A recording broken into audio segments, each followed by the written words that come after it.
Ladies and gentlemen, please rise for the singing of our national anthem and Hawai'i Pono'i. Singing tonight is a classical singer based in Honolulu and a graduate of the University of Hawaii.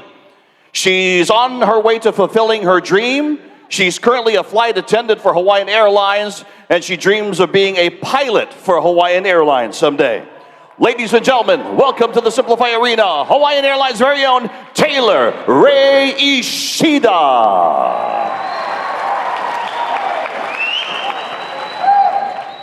Oh, say, can you see by the dawn's early light what so proudly we hailed at the twilight's last gleaming, whose broad stripes and bright stars through the perilous fight o'er the ramparts we watched were so gallantly streaming, and the rockets' red glare, the bombs bursting in air, gave proof through the night that our flag was still there.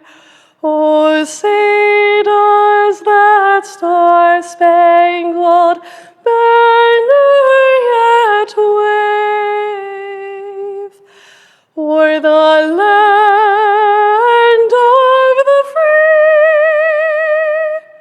and the home of the brave?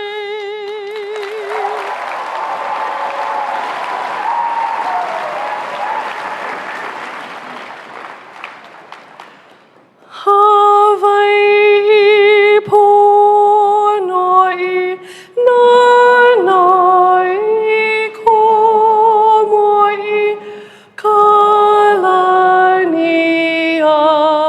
Ali'i Ke Ali'i Makualani E Kamehameha Na Kauai Pale Mekaihe Makualani E Kamehameha Na Kauai Pale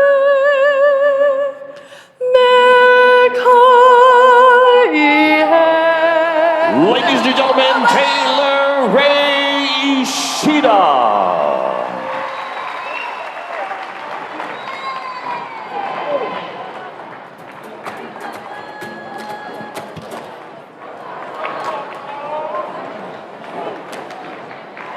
Aloha ahi ahi. Good evening, everyone. The Rainbow Ohana welcomes you to Simplify Arena at Stan Sheriff Center on the campus of the University of Hawaii in majestic Manoa for the 2024 Hawaiian Airlines Wahine Volleyball Classic. Tonight's season opening contest matches Atlantic Coast Conference member, the SMU Mustangs, versus Big West Conference member, your Hawaii Rainbow Wahine.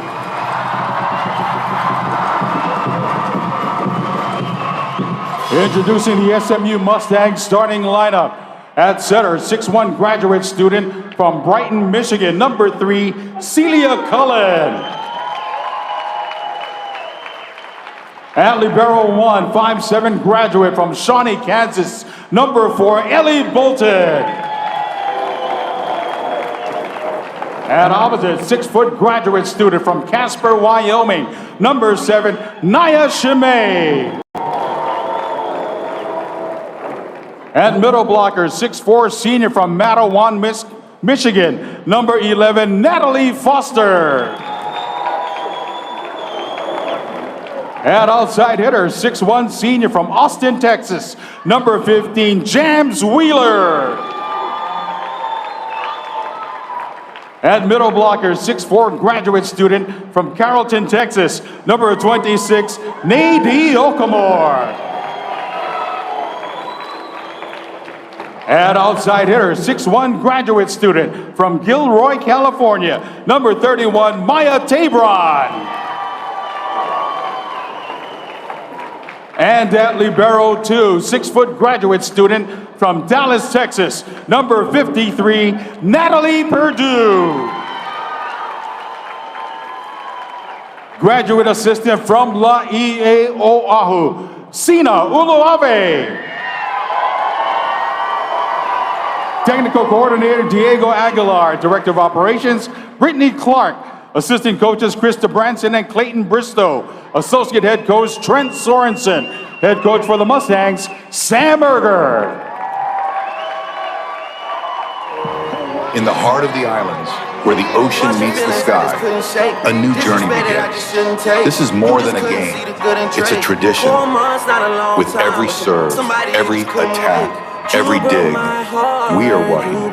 Strong, resilient, fearless. For generations, we've defended this court. For generations, we've honored this legacy. This is our house. This is Wahine Volleyball. I put careers on shelves like Amazon Distribution Center. Hell, really hate to call on Broski for the dirty work. I'd rather do it by myself. And now, meet and greet the starting lineup for your Hawaii River, Mississippi. Rainbow Wahine. At outside hitter, 5'11" sophomore from Papillion, Nebraska, number 1, Stella Davey.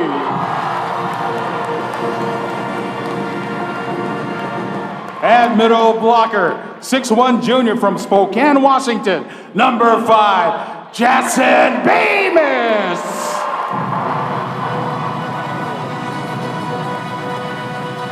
And opposite, 5'11" sophomore from Kafar Saba, Israel, number 9, Telly Hakas.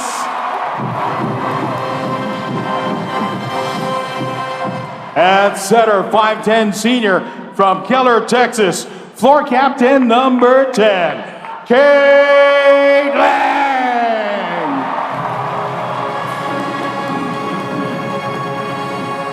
And middle blocker, 6'1" freshman from Haina, Oahu, number 12, Miliana Sylvester.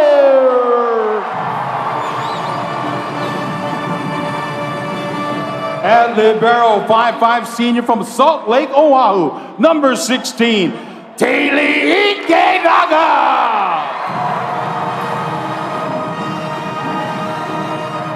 And at outside hitter, 6-foot junior from Alpharetta, Georgia, number 17, Kaylin Alexander.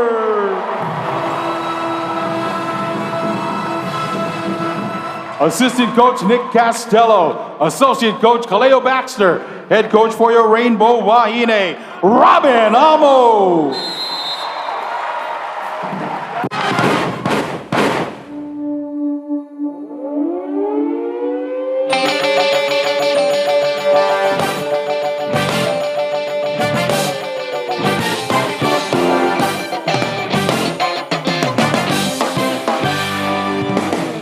The 2024 Rainbow Wahine volleyball season opens with a question mark. Who will be this year's Terminator? One thing that is known, whoever it is, Kate Lang will be there to set her up. While the middle might be a bit of a muddle right now, Robin Amo is confident in the pin pizzazz of Kaylin Alexander, the team's top returning hitter from last season. The Mustangs of SMU ride into Honolulu for a season opening matchup with the Rainbow Wahine. It is time to serve it up.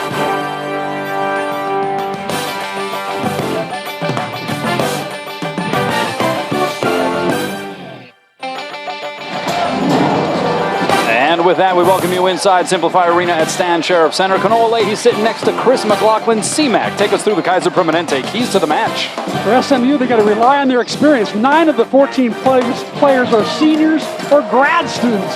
6 played 100 or more sets in 2023. And for Hawaii, Super Passer Taylor, the 5'5" senior from Moanalua will often make the first contact to start the Wahine offense. Her success may dictate the flow and outcome of this game.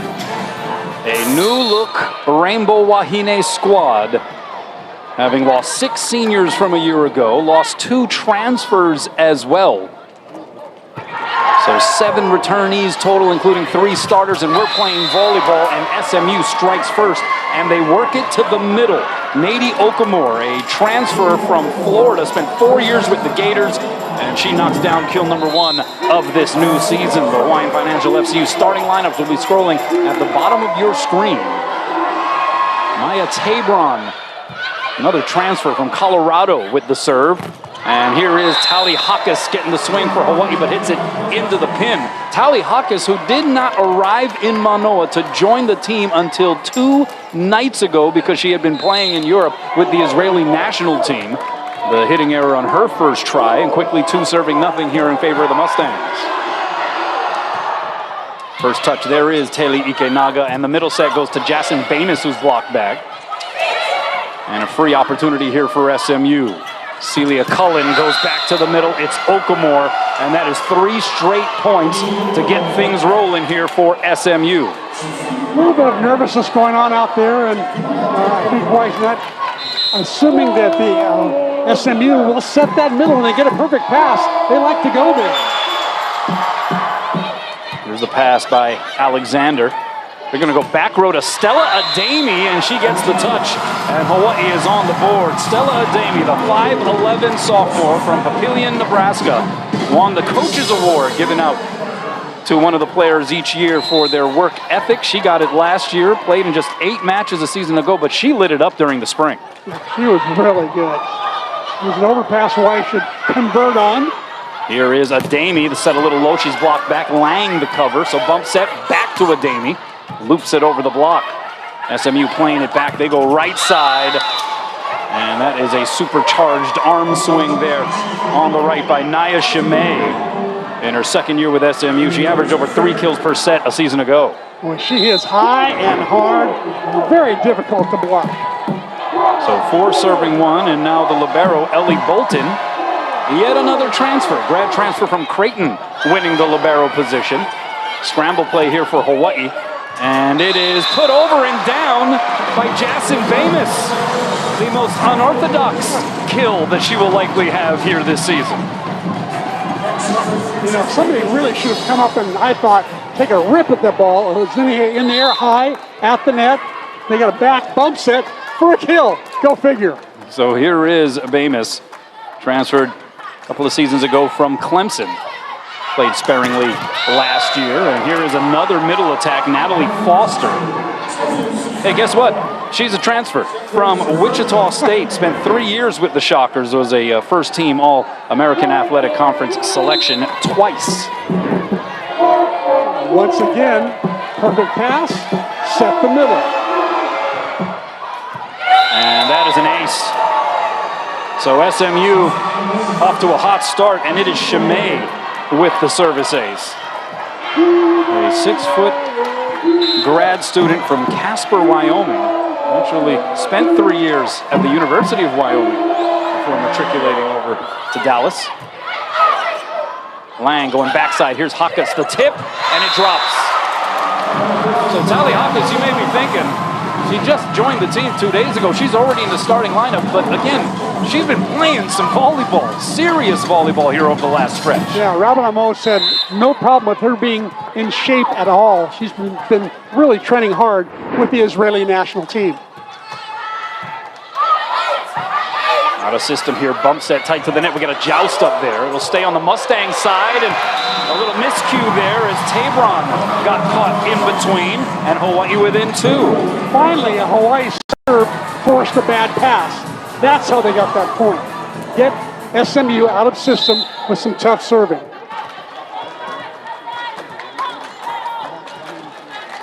So it will be Hakas again, 4 serving 6. Good pass that time, and over on 2. The put down by Celia Cullen. She is the returning starting setter here for SMU, and last year in the American Athletic Conference was the setter of the year. She surpassed 3,000 career assists last season. She's been awfully good for an awfully long time. She's 6'1", she blocks from the right side, touches over 10 feet. So she's a very tough right side blocker. Here's Brooke Frazier. She was another competitor and candidate to take over that libero position. High ball bump set. Ademi with the swing blocked. What a cover there by Lang. Slapped across by Kaylin Alexander. Mustangs on the attack. It's Tabron.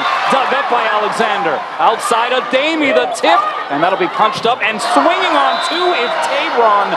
How about the ad-lib? And it works for another Mustangs point. Oh, it's quite the ad-lib, hitting it on two. Looks like men's beach volleyball in the Olympics, where they were going on two all the time as part of their offense. SMU playing its first match as now a member of the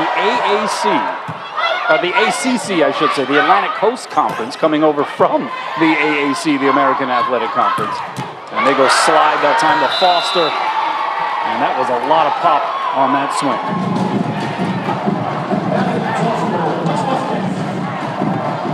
Looking for an early timeout here from Robin Amo if they can't get untrapped. SMU, they're hitting around 600 here.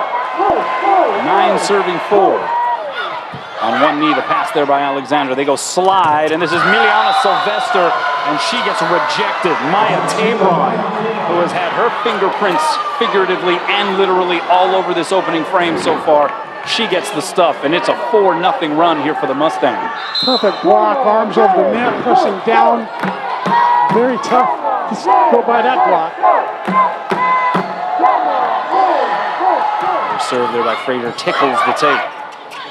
Here's the slide again. Sylvester blocked again, rattled around and returned. Advantage here for the Mustangs. They run the slide, and it is Foster blocked. Now they go the other way. Tabron, the big wind-up off the fingertips right there is Ikenaga. The swing by Ademi misses the floor wide.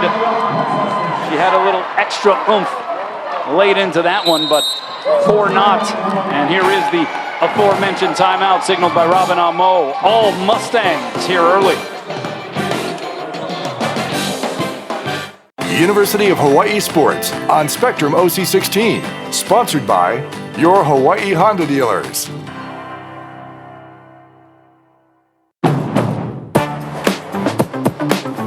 Drive into summer with a Honda CR-V and Accord.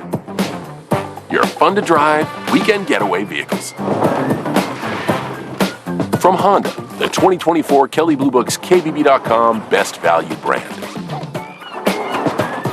So act now to get an offer you'll love. Buy online, reserve from select dealers, or hurry into the Honda Summer Event. It was important that 15 Craigside allow pets because Viva, our Havanese, is part of our family. We looked at all the other alternatives for senior living, and 15 Craigside presented the most comprehensive senior living services, including guaranteed lifetime care. From our personal experience, what I would say to anyone considering moving into 15 Craigside is don't wait, because the window of opportunity might not be there when you're ready. Sunday! The Hawaiian Airlines Wahine Volleyball Classic concludes with a showdown between Hawaii and San Diego. Rainbow Wahine Volleyball on OC16, exclusively on Spectrum. Welcome back. Don't miss a second of the action. Watch Spectrum Sports on the go. The Spectrum News app has the local sports you love and the news and weather that matter most to you. Download it today on your favorite devices. Well, it is night one of the Hawaiian Airlines Wahine Volleyball Classic, the traditional opener for the Rainbow Wahine Volleyball season. And right now, Hawaii, with a lot of new faces in new places in this lineup, they are going up against a formidable foe right now in SMU, who has scored 5 in a row. Ademi from off the net had to take a little something off. They run the slide. It's Foster again. Foster having a field day, along with the other middle, Nady Okamura. Foster at 6'4", nice reach. Ademi did a nice job of kind of taking that cross-court angle, but Foster just hitting it so high and hard right now, tough to stop. Here is Sylvester. It is dug up outside. Tabron off the block. Lang gets her own cover. Here's Adami, big wind up. Got blocked back. Hawkes is there. Adami again. And that time, she drives it down.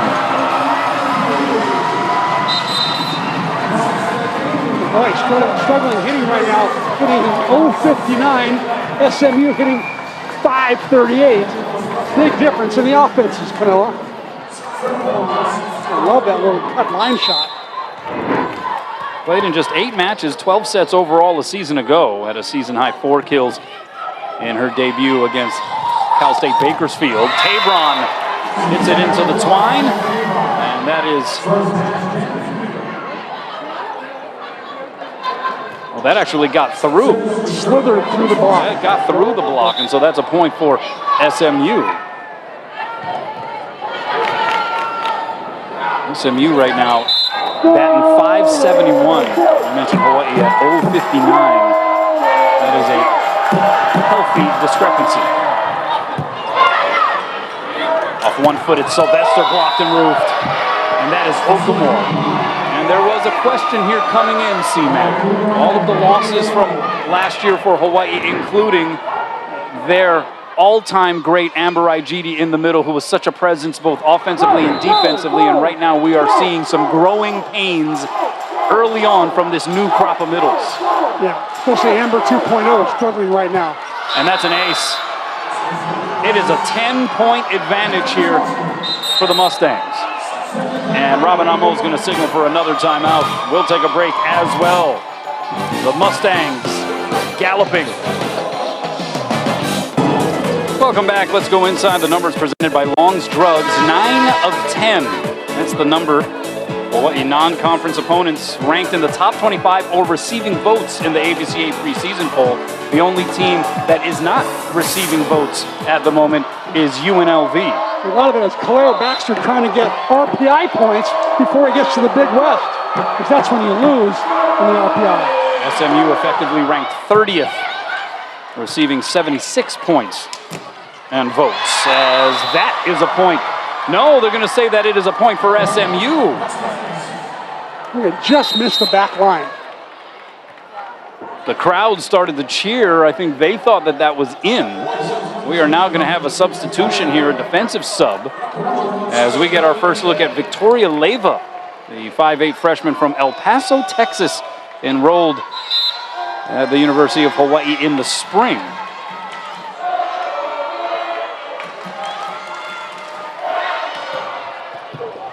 And quickly, they serve the newcomer, and quickly, another point for SMU. They are on an 11-1 surge.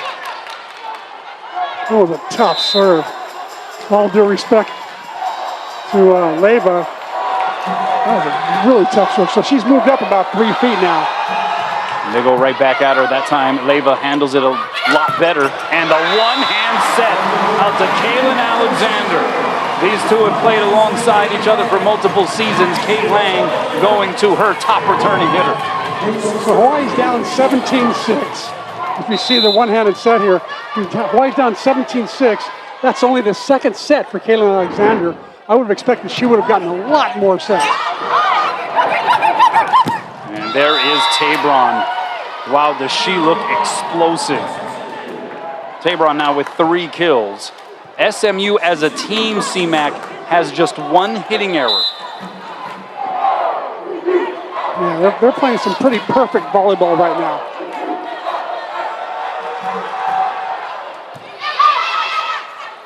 Outside, it's Alexander, and that one gets stuffed right back into her grill.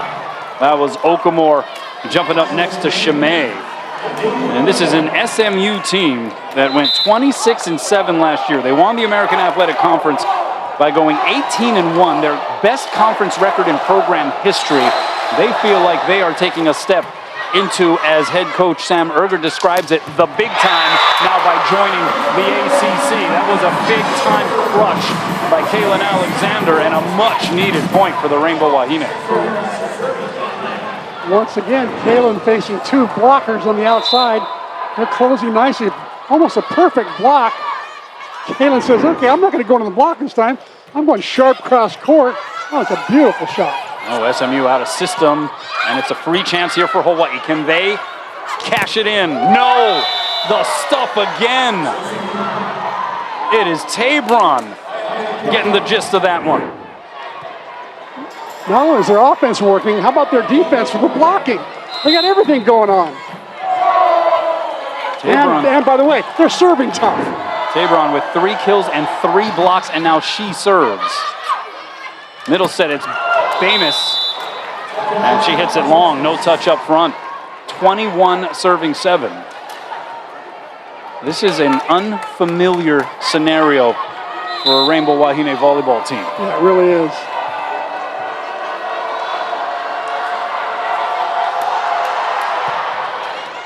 Pass by Alexander is a good one. Outside, it's Hawkes.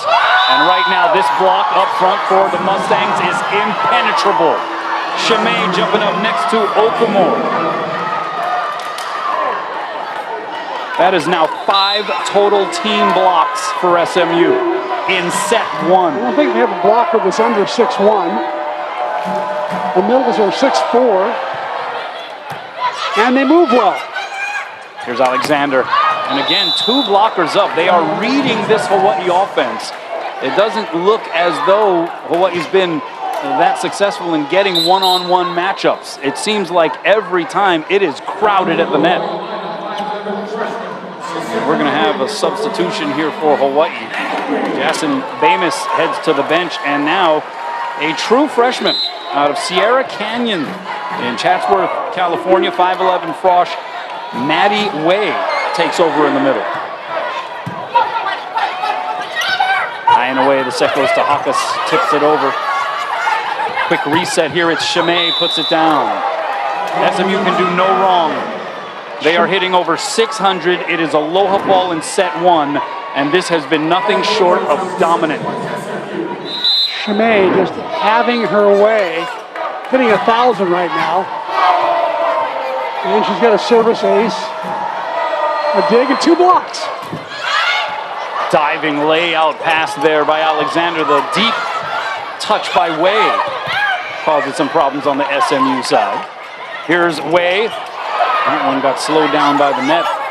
Now Shimei the tip in the middle of the floor. And SMU comes in and scorches the Terraflex. 25-7. We'll be back.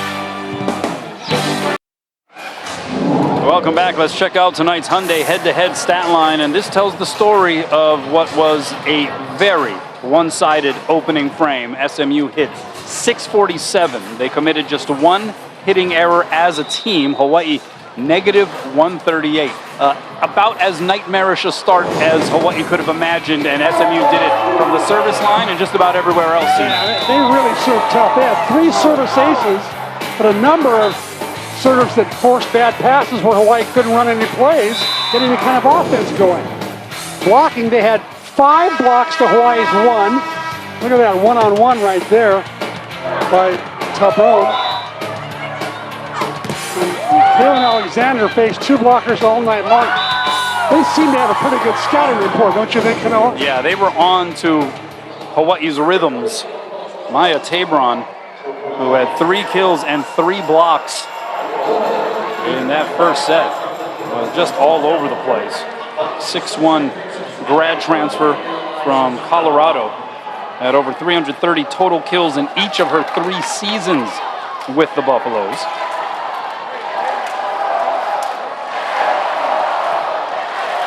Out of Gilroy, California.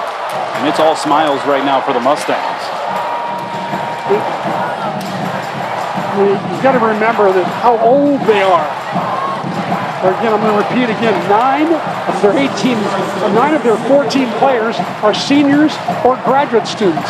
You never see that on any kind of roster.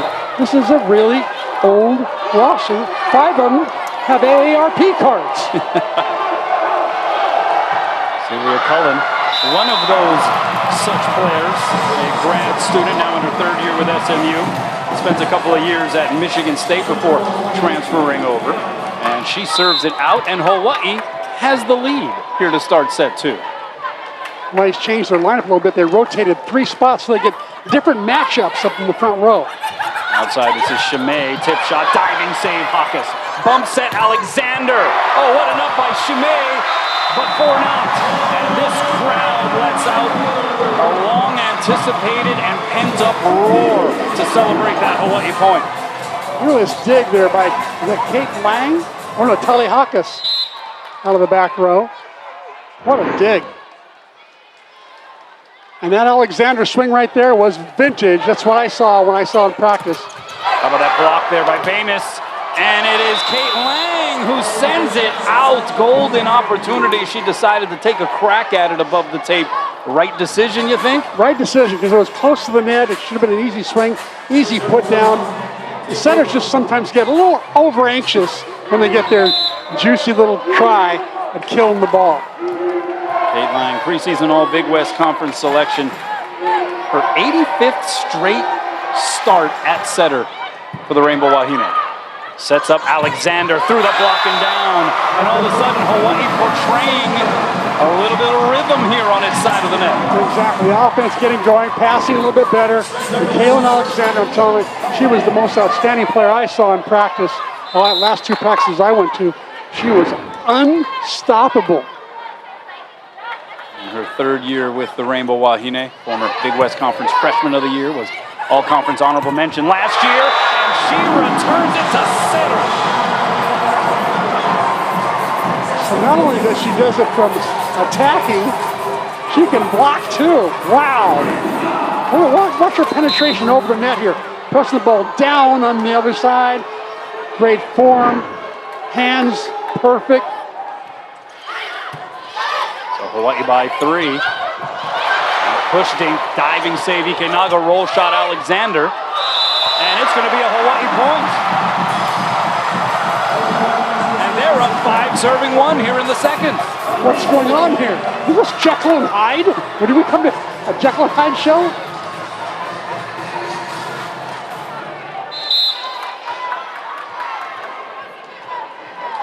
It may have taken the Rainbow Wahine a little extra time to officially arrive here at the building. And they're getting touches now on some of these SMU swings. Middle set, it's Bamis blocked. Punched up by Alexander. Another quick middle. And this time Bamis puts it down. Another point for Hawaii. They've scored 4 in a row. They're up by a handful here, 6-1 in the second. This little tap down by Bamis in the middle. Love the article Billy Hall wrote about her this morning in the Star Advertiser. She talked about how she feels responsible in the middle to get the job done now that Amber Igidi and Kennedy Evans are gone. All right, we're going to have a challenge here issued by Sam Erger for SMU. The officials, you have Randy Rubinall, who is across the way. He'll be checking out the replay challenge. He is the R2. Dixon Chun is the R1 on the near side. He's standing atop the ladder, and then you have the line judges, Matthew Tsutsumi and Kevin Chun. So the challenge from what we are gathering is a net violation against Hawaii. Let's see if we can catch it on our net cam. Looks like the ball got a piece of the tape. Exactly.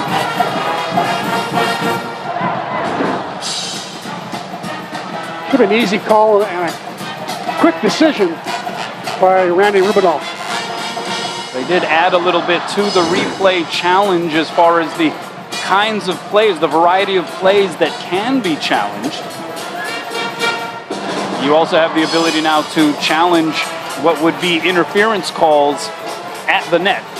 That wasn't technically something that could previously be challenged. They have extended some of the range on what coaches can ask the officials to take a look at.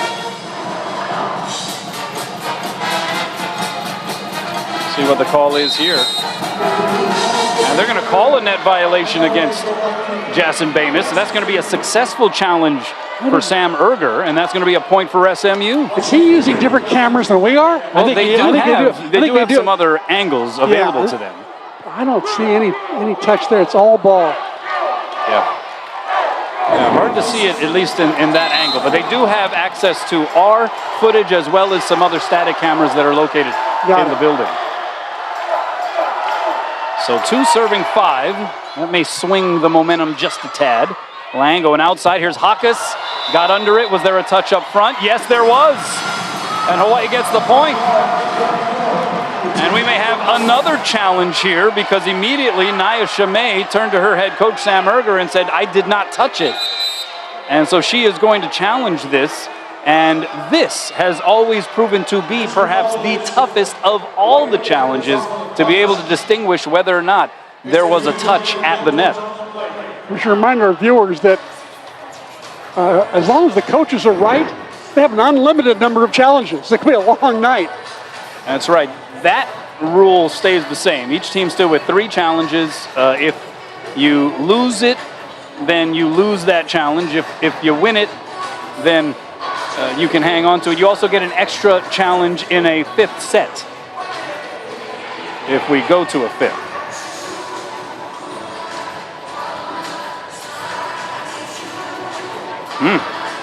Really hard to tell. Yeah, this has always been the most difficult of the challenges. But again, they have access to some other angles as well. Didn't seem like there was anything conclusive either way there. Again, the call on the floor was a touch. Let's see if we can see a confirmation or otherwise here.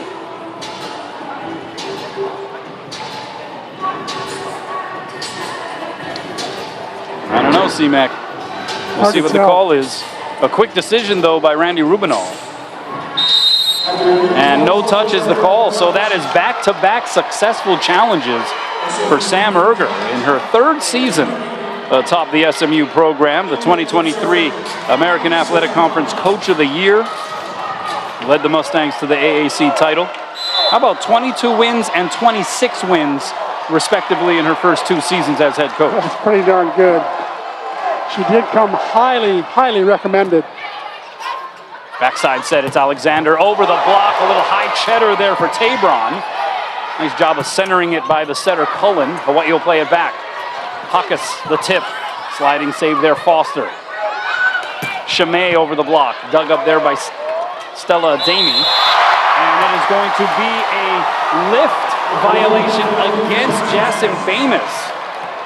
And that one cannot be challenged. And that is also a point of emphasis this year. They are trying to crack down on some of those carrying types of push dinks that perhaps have been adjudicated liberally, to say the least, the last few years.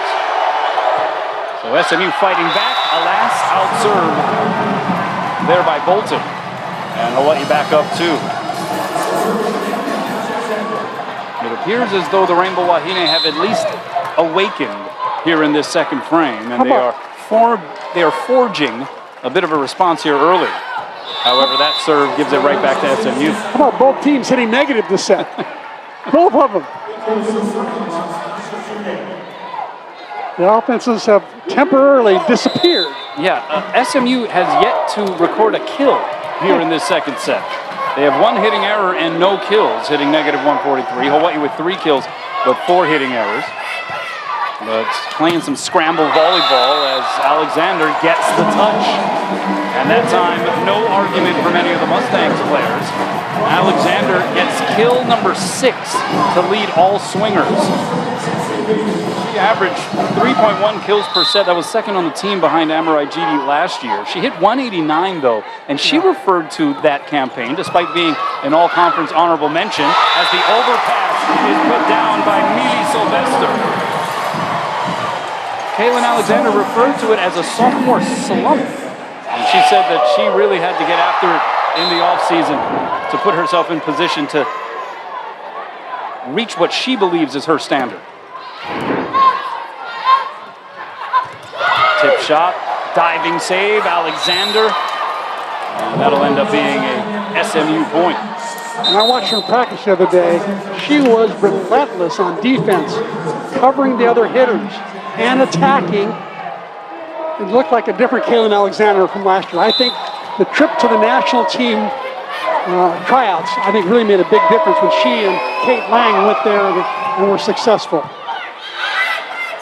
Lang has to track that pass down. Standing slap across there by Alexander. There's a big swing by Tabron. Hawaii will have a chance here. Bump set, Ikenaga to Hakas, 2 blockers up. The cover there, Ikenaga.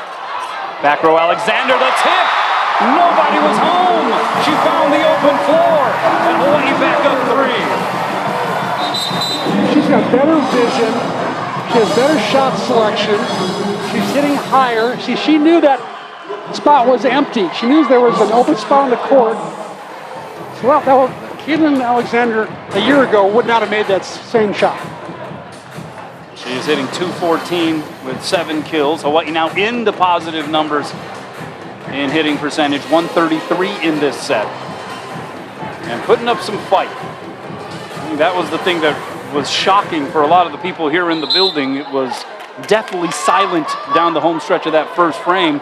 SMU running away with it 25-7, and it just didn't seem to be indicative of the kind of fight that Hawaii volleyball teams put forth. We're seeing much more of that here so far in this second set. And that's the one characteristic that Robin Armo said she wanted to see out of this team this year, is she knew they'd be young, she knew they'd be a little on the smaller side, but she wanted to see fight, as you just described.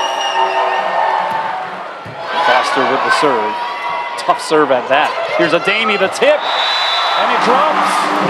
Stella with her 3rd foot down.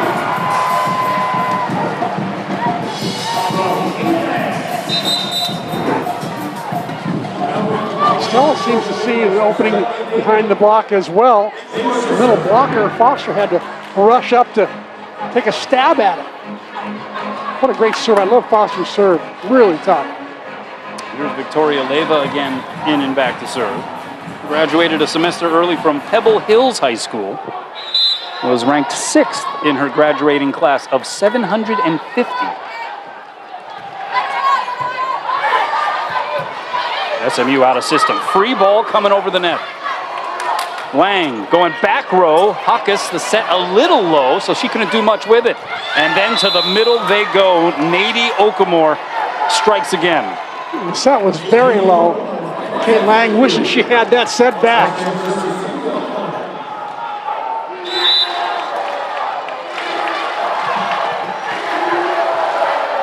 And so now Celia Cullen back to serve. Diving pass there by Leyva. Alexander from off the net, 2-hand save in the back row. Outside it goes. Tabron, another big bash.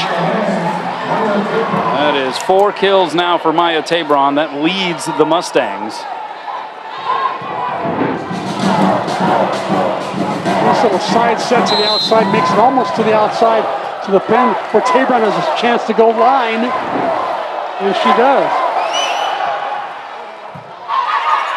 Ryan going high and away. It's Alexander. And she lays the smackdown. That's the Kaylin Alexander I saw the last 2 practices, just hammering, hitting with more velocity than I've seen her in her career so far.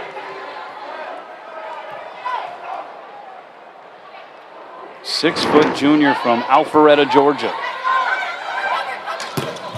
And that is a heavy-handed swing right back at you, says Naya Shimei.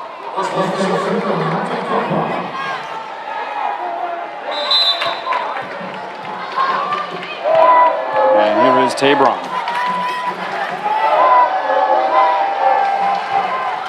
And she serves it out.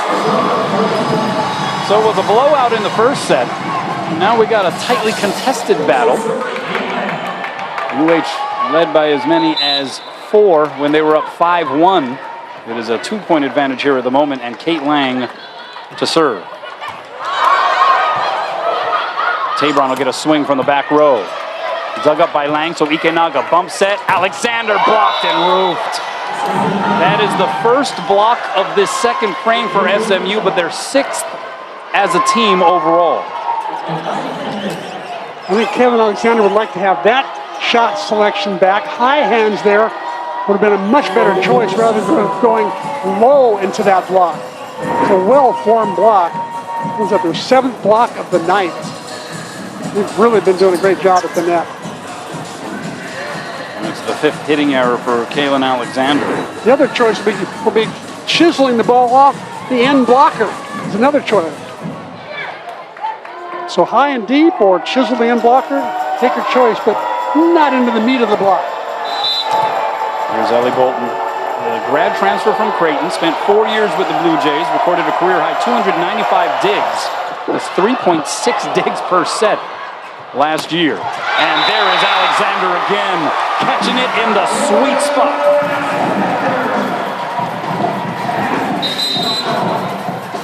That was a tough shot. I thought the serve was out, but Tilly Ikenaka put up a pretty good pass that time, given the circumstances. Yeah, you could argue whether or not she should have even attempted to pass that, but then it turned into a remarkable pass with the angle that she had. Meanwhile, the serve goes long, so this is turning into a bit of a battle of serving attrition at the moment. 3 service errors on each side. Of course, Sunday we'll have San Diego in the building. We'll go on the air here on Spectrum OC16 at 4:30. What a serve by Chimay. Talia Kanaka is passing an awful lot of court.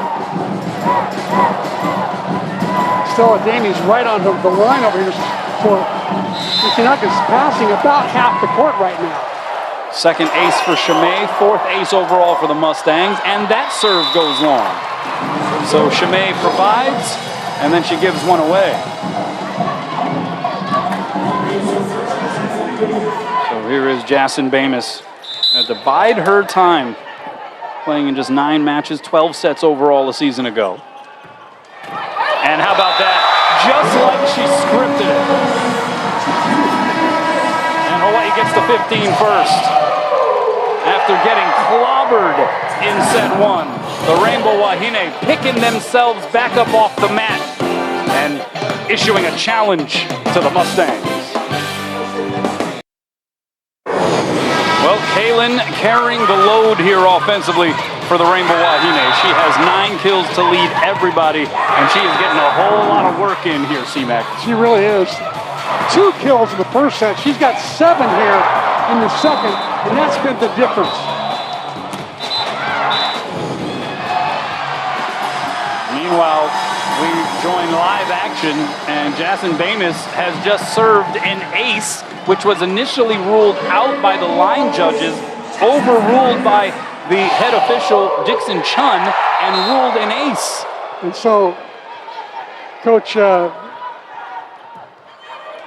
Erger asked her players, hey, should I challenge that? And they said no. It was a legitimate ace. Actually, the second ace of the match, in fact, for Bamus. Jams Wheeler in her 4th year with SMU getting that last kill. The first team All-American Athletic Conference selection last year. She averaged 3.3 kills per set. That was tops on the team a season ago. Now Brooke Frazier on the serve. Middle set, and that's Sylvester and the connection. Not quite there. So we missed this in real time, but let's just take a look at the Jason Bamus ace. Smack dab on that sideline. Yep. So 15 serving 16. Crucial juncture here of set 2. Pass by Alexander, tight to the net. Lang sets up Stella Ademi off the block. They run the slide. This is Foster. What a dig there by Ikenaga. Here's Ademi through the block and down.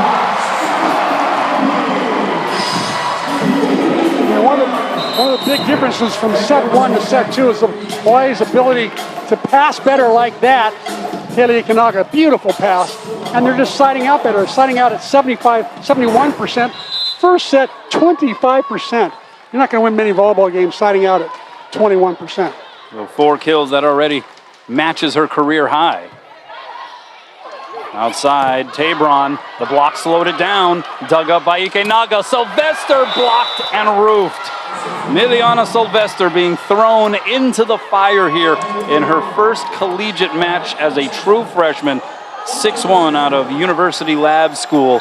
She comes in with a lot in the way of expectations. Her head coach, Robin Amo, refers to her as Amber 2.0. That is a whole lot to put on a true frosh, but Sylvester, who says she absolutely idolized Amber Igidi and watched all of the video and all of the available highlights throughout her career. She welcomes some of that pressure, I think. One of the problems is she's going up against grad students across the net. Yeah. She's facing these middles that are been playing volleyball at the NCAA Division I level for 5 years. Hawaii by 2 outside. Tabron dug up. Nicely done there by Leva. What a get on touch number 2 there by Ikenaga. Free chance though for SMU. They go middle. The block is up on Okamore. Outside Tabron. Cross court and wide. No touch. Point for Hawaii. They're up 3. Coach Erger called timeout? I guess not. The first hitting error of the match for Maya Tabron. Here she is again. Slowed down by the block. Sylvester got a piece. They go outside. Kaylin lights it aflame.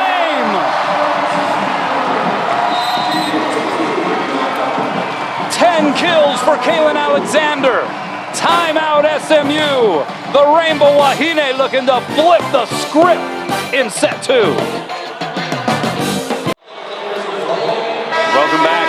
Kaylin Alexander stepping game here, particularly in this second set.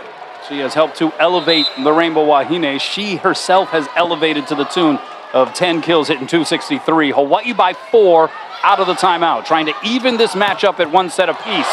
Pinball action in the return on the Tabron swing. And over on 2 goes Cullen.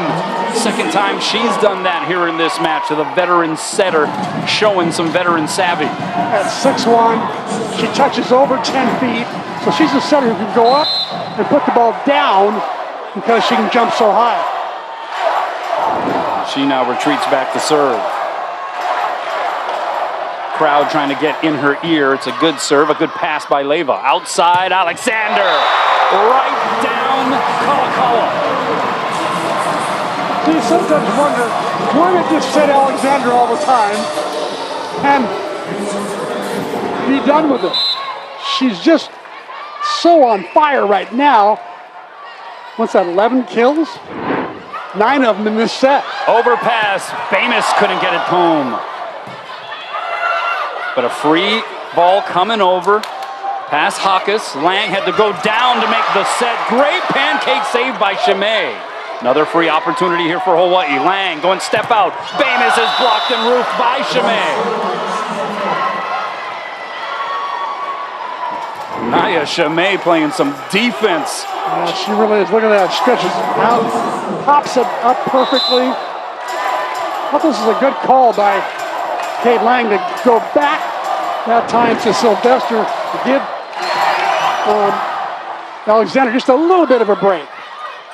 Well, that ends. She sets up Alexander. She tried to go deep corner and just misses that end line. That was awfully close.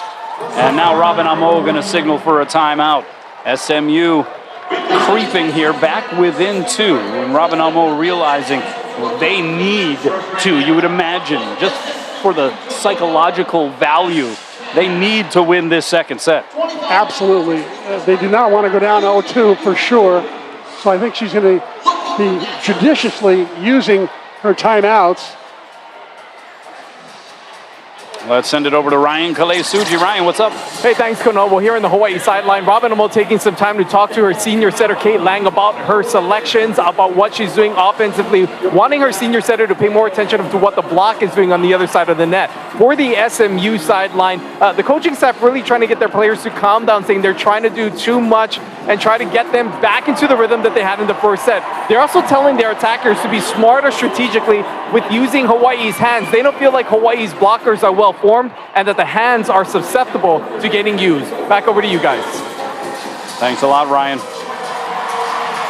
Hawaii hitting 097 in this second set.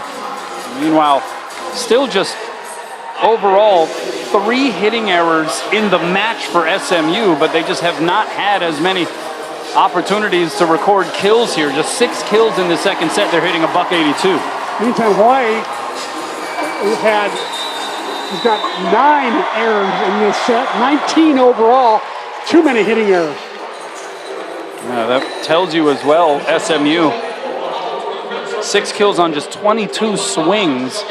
Hawaii getting a lot of touches in this second set. They're digging up a lot more of these balls that SMU is sending across. And Coach Erger did tell us the other day, she said, I want a low error hitting night.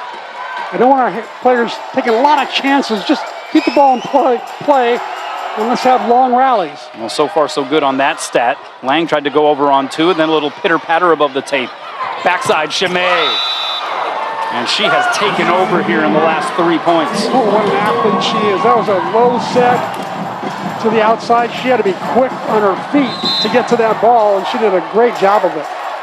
20 serving 21.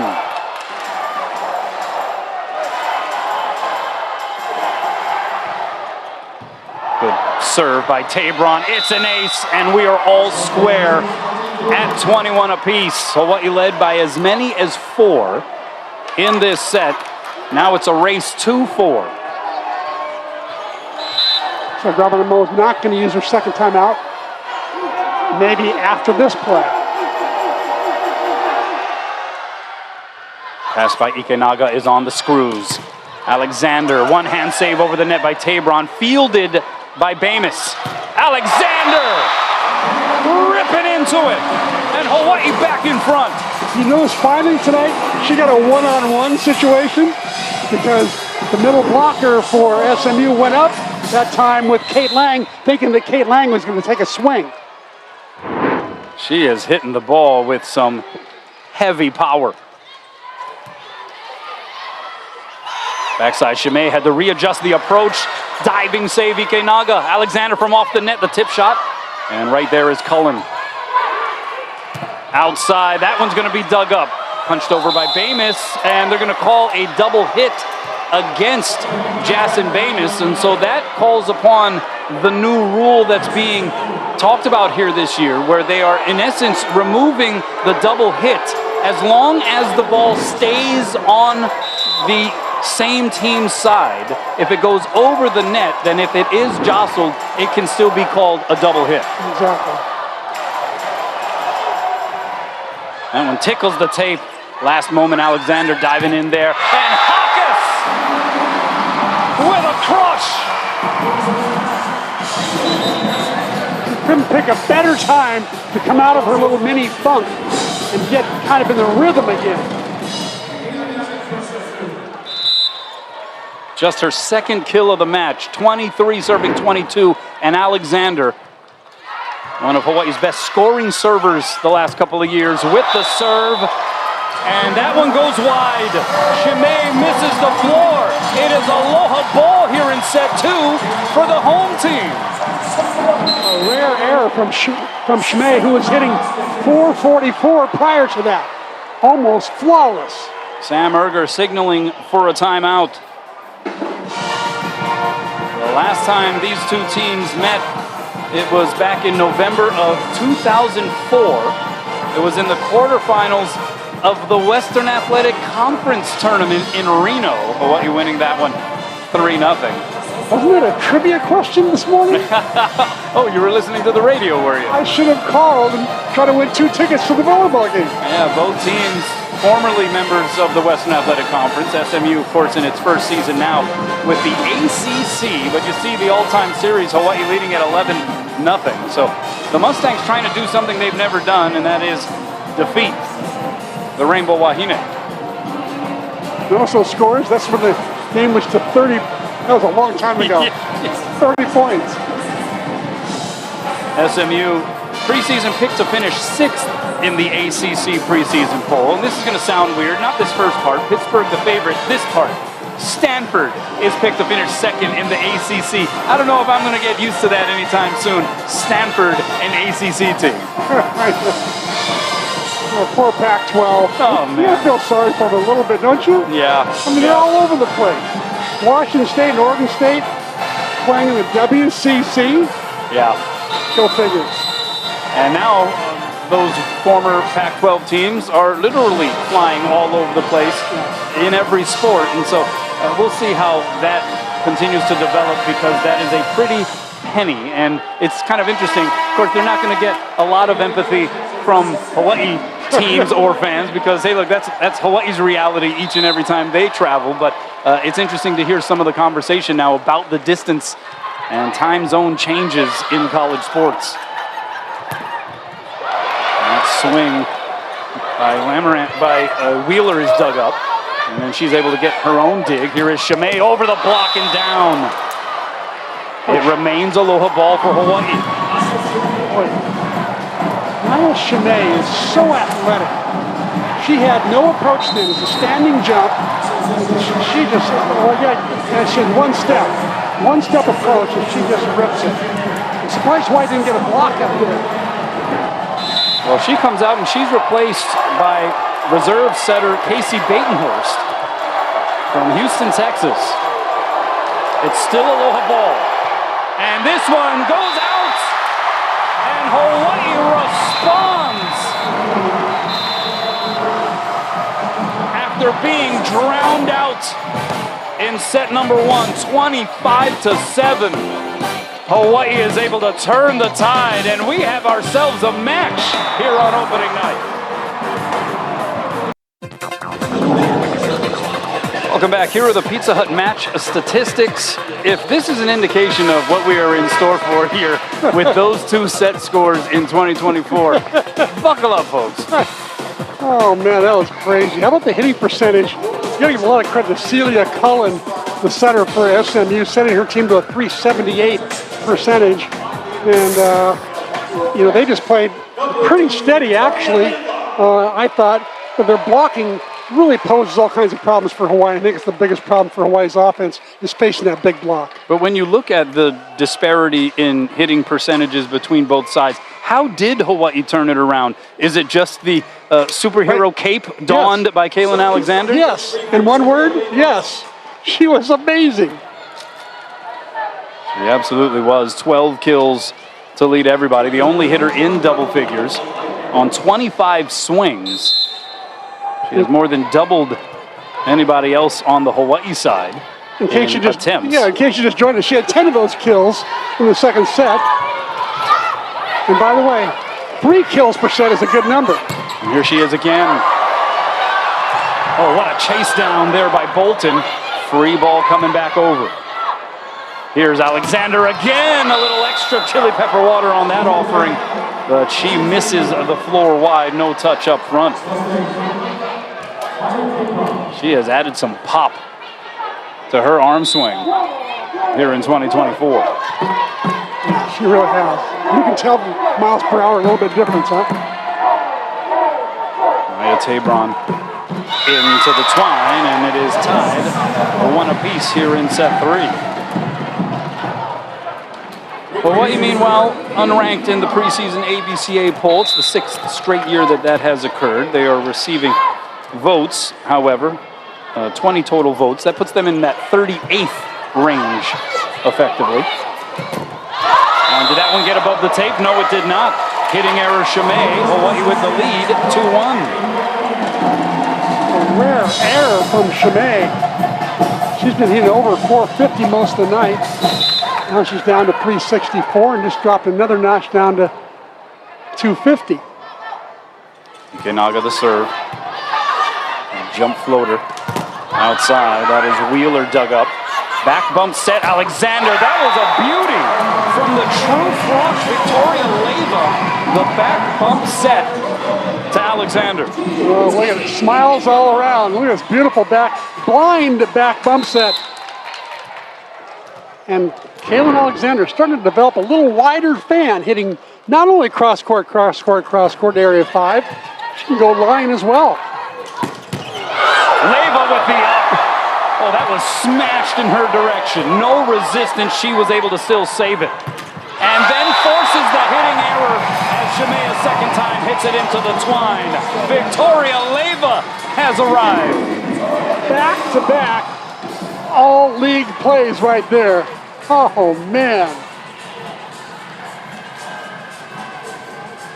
Well, Robin Amo and his coaching staff We're singing the praises of Victoria Leva, and Robin has said for quite some time now, you will see her on the floor alongside Taylor Ikenaga, which is why she's not wearing herself a libero jersey, because they need to play together. As that one is put down by Nady Okamore. And another rule change here this year where on the women's side, you're able to establish 2 liberos.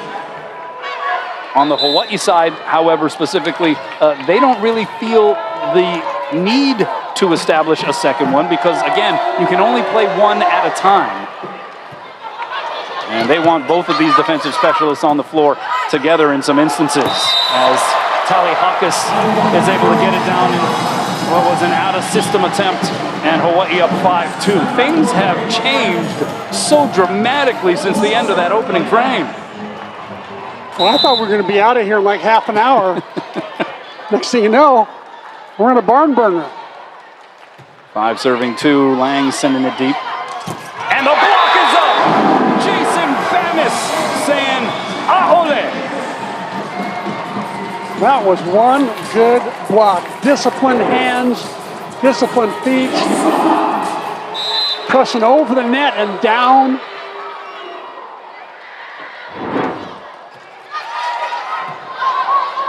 Outside, and that one is punched through the block by Jams Wheeler.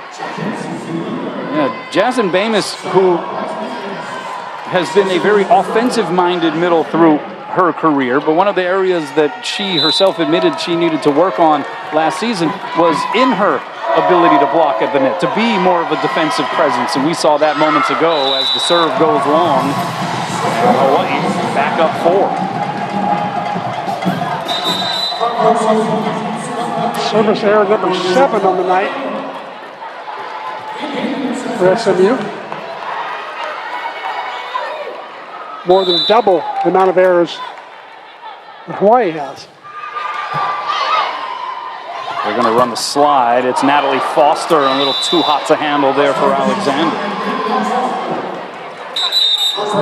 Hawaii hitting 250 here so far in set number 3.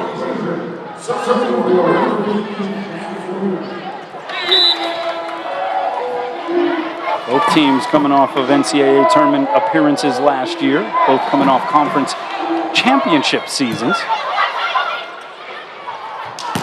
Ademi.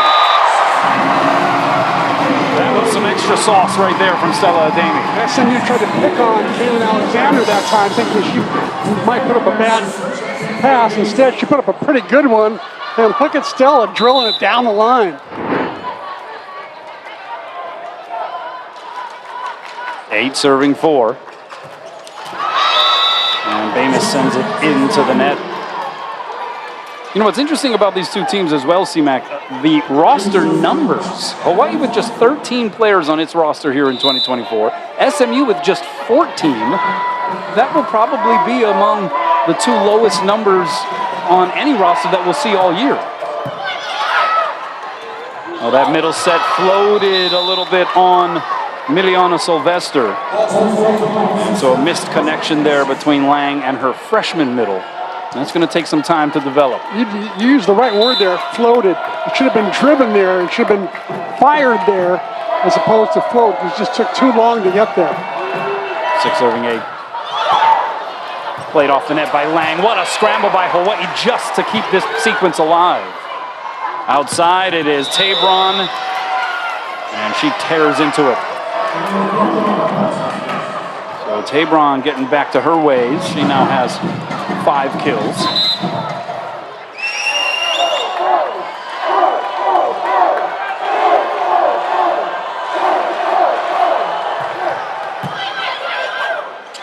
Sylvester, oh boy! See much faster that ball was set that time. The tempo was just what I think Hawaii needs when setting the middle. That ball was on a line, on a rope. Her second career kill as a Rainbow Wahine. She was a junior bow just a year ago, and now playing on the big team. Bump set, it is Ademi. She's going to try to tip it deep. Right there is Chimay. Outside, here's Tabron. Tried to take line, missed the court wide. Hawaii gets to the 10-point mark.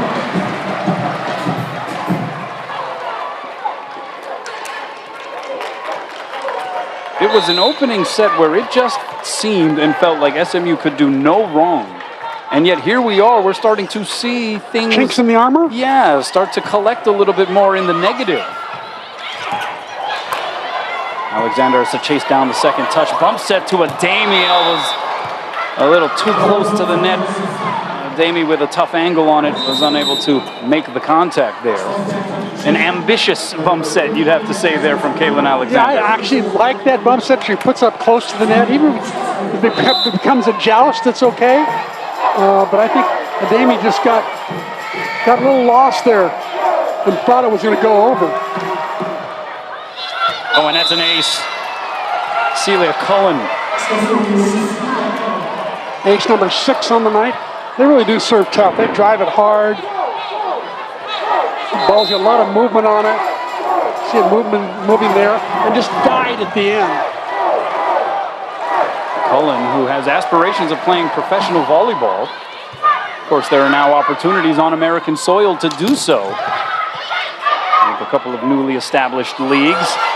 Oh, miscommunication there as two players were going after the same set. Tabron off the block and out, and SMU has drawn even. Hawaii led by as many as 4. It was 8-4 seemingly just moments ago. Robin Amo inducted into the USA Volleyball Hall of Fame earlier this year alongside Heather Bowen, her former Olympic teammate. Slide to Sylvester. Couldn't get it down. Here's Tabron over the double block and out. No touch up front. And Hawaii back in front. Funny, Robin was saying that about the Hall of Fame award. Oh, you know, I really don't like those awards, but the trip was really pretty cool back there in Ohio. No surprise at all that the response to being inducted into the USA Volleyball Hall of Fame from Robin Amo is, I'm not really into the award stuff. Yeah. But it's so well-deserved. 3-time Olympian. Oh, yeah. Can't say enough about all the honors that she's gotten throughout the years. I mean, quite literally one of the greatest to ever play the setter position. Chimay, a little roll shot dug up by Leyva. Middle set, Sylvester, and that gets blocked back. Again, a little off-timed, the connection there in the middle. There's got to be a lot of gym work, I think, between Kate and Sylvester. You get that timing and connection down. So important to have that middle established. Outside, here's Alexander. That big whippy arm swing goes down the line and in. That is kill number 14 for number 17. There, you know, they see what they're doing. They're taking away her cross court, giving her line, sort of almost challenging her to see if she's got a line shot. She says, okay, I'll take it. Outside, and that one put down by Jams Wheeler. A good pass there on a pretty tricky serve by Jams Wheeler, and that's something that her head coach has lauded her for, calling her one of the best passers, quite frankly, in the country. Yeah, she had out of a 3-point scale, she had like a 2, 2-1, 2-2, 2-3. Knotted at 12. They run the slide. Here is Bamis, and she gets it home. Jansen Bamis with her second kill. Good on Kate Lang to keep on feeding those middles, give them chances, give them swings, keep that middle honest. See, only a one-on-one situation right there because the middle blocker thought that the set was going to go to the outside. Outserve there by Lang as it drifts long.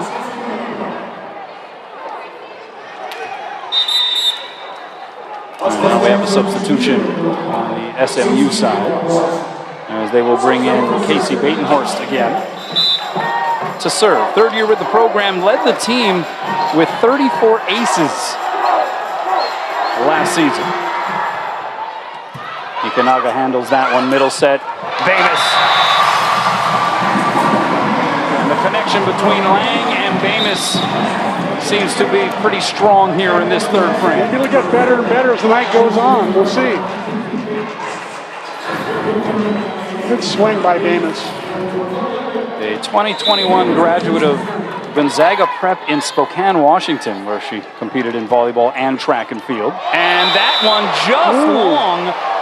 This may be challenged. There are fans in that corner of the arena imploring Robin Amo to challenge, and she quickly grabs the replay challenge card. That, I will say, even from our angle in real time, looked like it was in. Let's see. Ooh, very close. Very close. Another angle might be necessary. But that was pretty interesting. Not only did you have some of the Hawaii players who were saying, I think it was in, you had the fans in that corner. That looks like it might be in. You had fans in that corner of the arena, and they were screaming for Robin Amo to challenge. You had a whole lot of line judges over there on that play. Exactly, and I think it's good for her to do that. And I think it was great that you picked up on all the fans doing that, because I didn't notice that. But, there's a lot of people that saw that ball, and it looked like more of them thought it was in than not.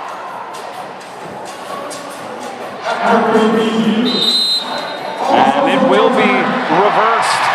It will be in. It is an ace. A successful challenge for Robin Amo, and she points to some of the fans in that corner. So Hawaii gets to 15. Timeout on the floor. Robin issuing a challenge, Hawaii doing the same.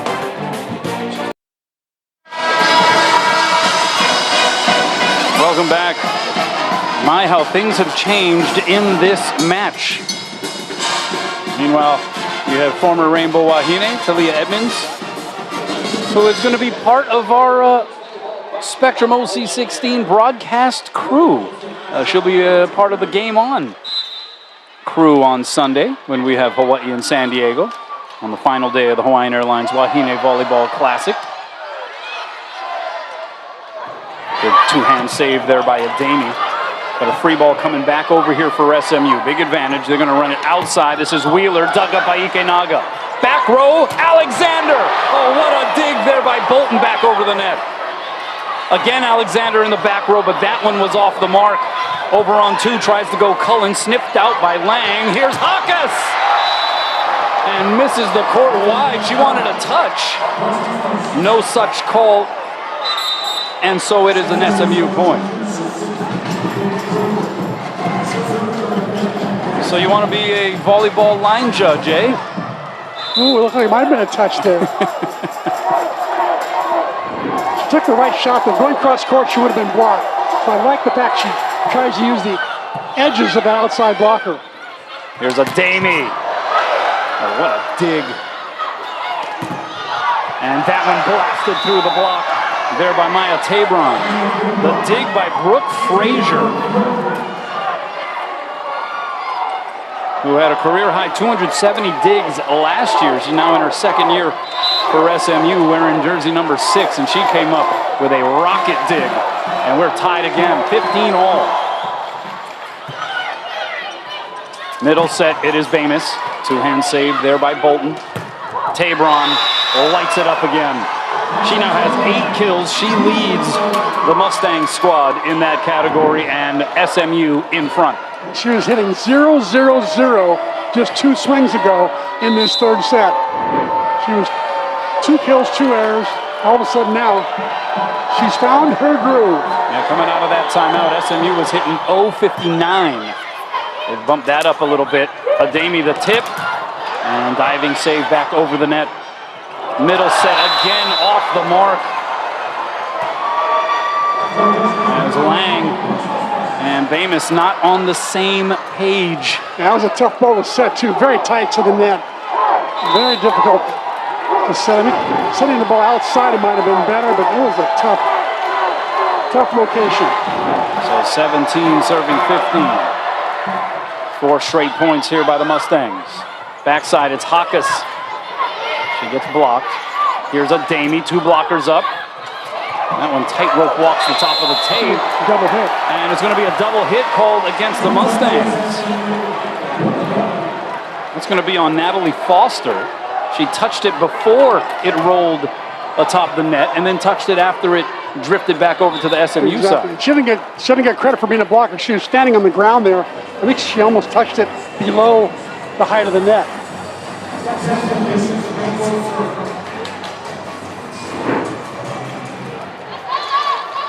Touches it there, and then she touches it again, yeah. So that's illegal. And Danis serves it long. A pivotal third set. And a pivotal juncture of that third set here as SMU has taken a 2-point advantage. And Natalie Foster to serve. She has a pair of aces in this match. Forces the overpass. It'll be fielded by Tabron. From off the net, the set a little off the mark.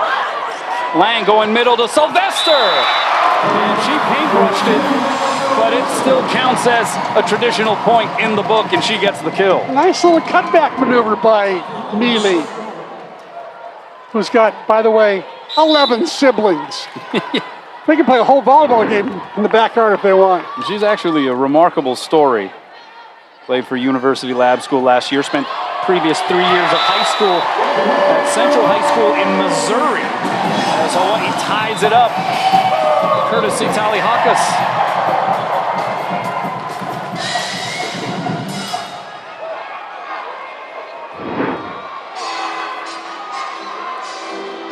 Can you imagine what it'd be like to have 11 siblings? I had a hard time with 2.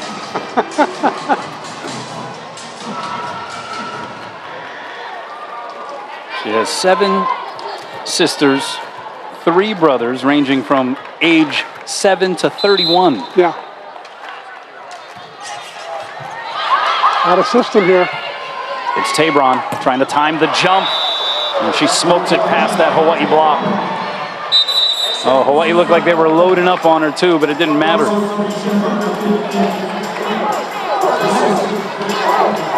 And Tabron just so athletic. She can take any kind of a set and put a good swing on it. Here's the setter, Cullen. 19 serving 18. And that is going to be a block as the pass was tight to the net, and Tabron stuffing what was a dump shot attempt, it appeared, by Kate Lang. The ball had drifted in that in-between gray area above the tape. 2-point advantage SMU. Timeout.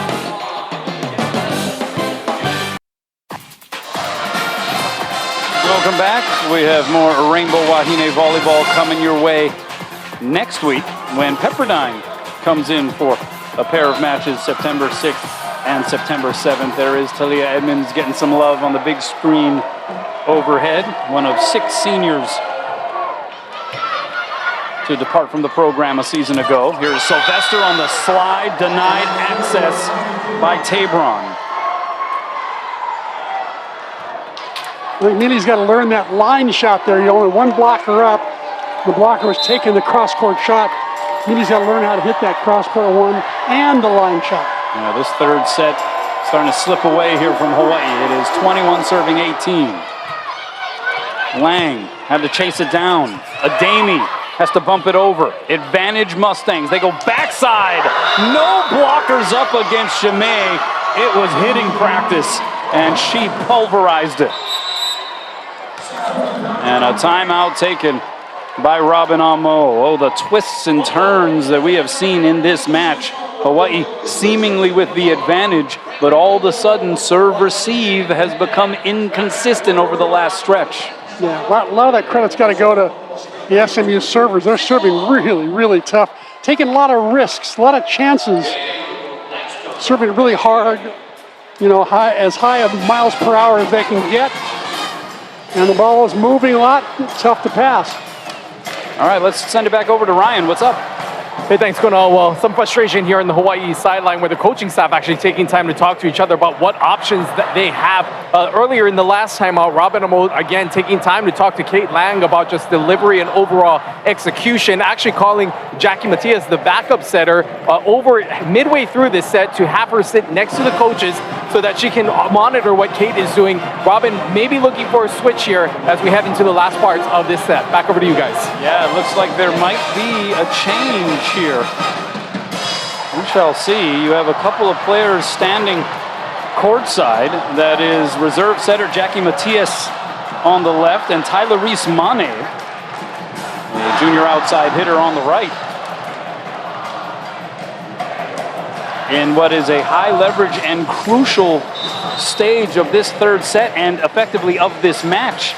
Robin Amo seemingly ready to make what would be a very significant couple of substitutions. Down 4 in the early 20s, not a bad time to actually try it. The offense has been slipping. I think one of the things that Hawaii's got to look at is the passing pattern. Right now, Kaylin Alexander is passing middle of the court, and she's taking an awful lot of court. Meantime, Taylor Ikinaga is on the right side, not taking. Oh, now they're switching around. They're putting Taylor in the middle. She's taking a lot of court. So Tyler Reese-Mane redshirted a season ago, played a couple of years at Casper College in Wyoming. Comes in a big moment. And the serve goes long. I guess the substitution worked. Great substitution, huh? Those coaches are brilliant, aren't they? I mean, just paying immediate dividends. Yeah. See the intensity of Robin Amo. You know, when we talk about how she says she doesn't like the awards, it's not that she's not honored by it. She just doesn't like the attention. Yeah. But she did take some time in the aftermath of that distinction by USA Volleyball to reflect on her amazing career. 3-time Olympian, played internationally for so many years now. Obviously, a head coach at her alma mater. What a play! Tyler Reese-Mane! Where did that come from? Oh my goodness! And how did she know back left was open? Set is way inside. She's gonna go chase it down. If she'd hit it, she'd been blocked. So she two-hand fists it over and finds the open court. A 2021 graduate of Aiea High School, played volleyball, soccer, and even played 1 year in football as a varsity level kicker. Yeah, quite the athlete, quite the big shot in this opening match. So the substitutions are made. 2 straight points for Hawaii. Here is Victoria Leyva again to serve down the line. Set going right side, but off the mark. Free chance here for Hawaii. Matias going outside. Alexander through the block and down. Hawaii within 1. So it took a tough serve by Victoria Leyva. Some good defense, and how about this offensive attack by Kaylin Alexander? She's just powering it through the block now, not even trying to avoid it. She's just challenging the block. 15 kills for Kaylin so far. 3 straight points for Hawaii. Leyva again gets it in, forces the overpass. Alexander puts it down. We're tied at 22. Timeout Mustangs. So the last 2 serves by Victoria Leyva have just been on the money. Really tough to pass. Ball's moving a lot, coming at a high speed, putting SMU out of system. That one's an overpass. Robin Amo playing the youth card. Look at all of the new faces out there on that floor. A lot of newbies out there, you're right. Meanwhile, 16 kills for one of the more familiar faces in Kaylin Alexander on 33 swings. She's hitting .273. Seems like that first set when Hawaii got waxed 25-7 was a long time ago, because it has been an utterly competitive match since here as we head down the home stretch of set 3. Kaylin doing some coaching there in the huddle.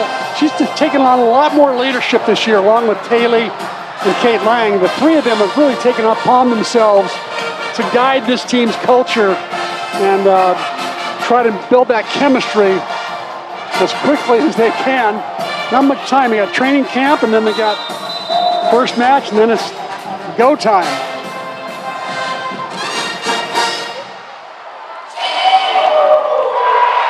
Talk about some of the fresh faces. Stella Ademi with 6 kills. That's second on the Hawaii team. Obviously, Kaylin Alexander carrying the brunt of the load, but that is a career high for Stella. Previous high was 4 kills in her debut last season against Bakersfield. 22 all. It's a race to 3 here, C-Mac. And Leyva gets it in again. Outside, Chimay, cross court, wrist away, forget about it. That was a big time shot, Kanoa. Both blockers formed well in front of her. And she just does that little wrist away and down with speed, with heat. And now one of the toughest servers for SMU, Maya Tabron. Pass by Leyva is on the money. Outside, Alexander. Rocks it again.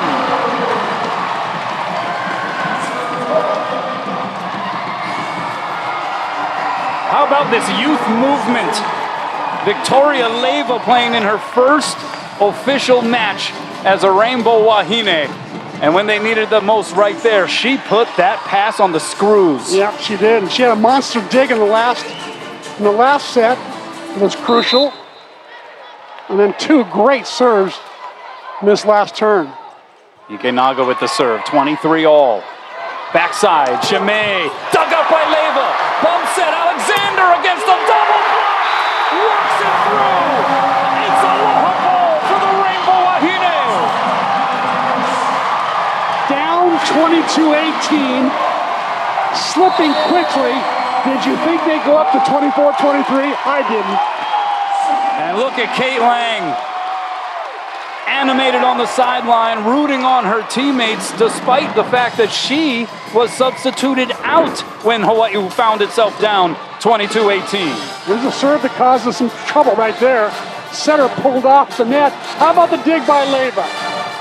Popped it straight up. Nice little bump set by Tyler Mane. Woo! She put it up there pretty good. Quick reaction.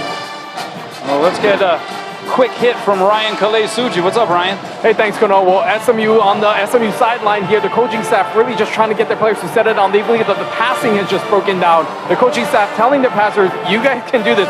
We're confident in our platform. All we have to do is just move our feet. One thing they're saying is no campfire. They're feeling that balls are falling in between players, playing campfire defense.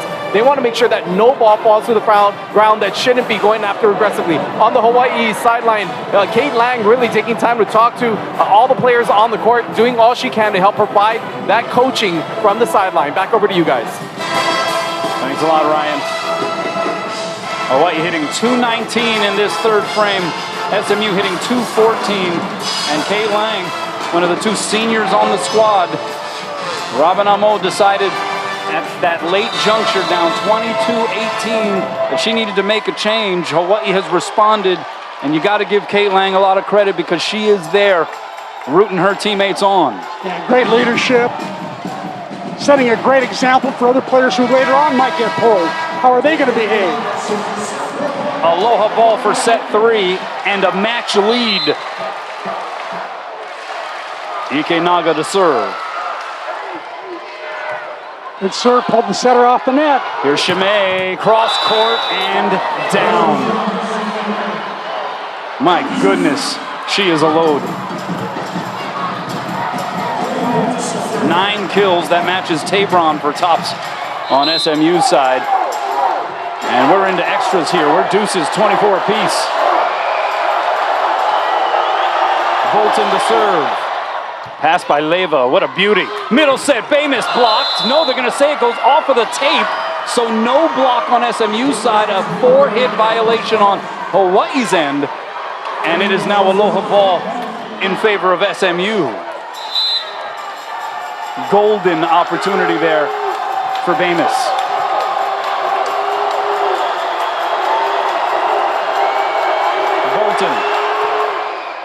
Pass by Leva, another perfect one. Mane is blocked and roofed, and SMU hangs on. They take it 26-24 and take a 2-1 advantage. The Rainbow Wahine showed some grit, and they made it awfully interesting, serving for set 3, but it wouldn't work out in their favor.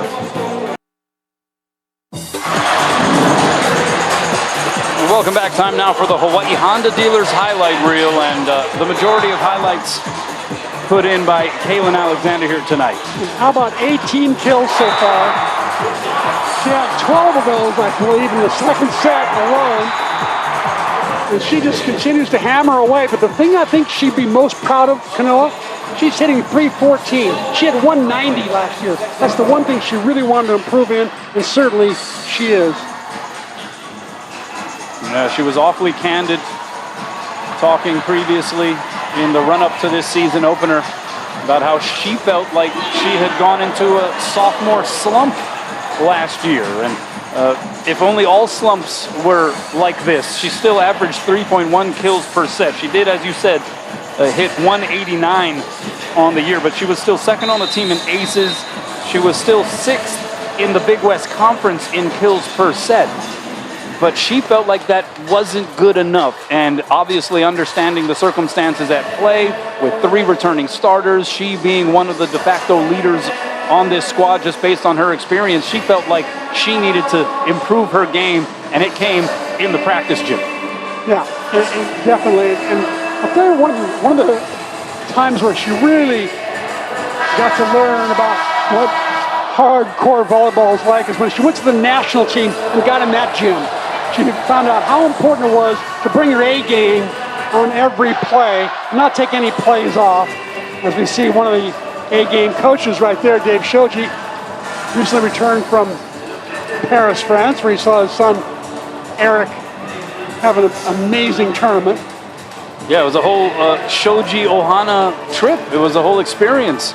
As Kavika, the former 2-time Olympian, was there to support his brother playing in his 3rd Olympic Games. And how about the former All-American Middle Victoria Prince, former Rainbow Wahine great, who it was just announced is now joining the coaching staff for the Rainbow Wahine Beach Volleyball program.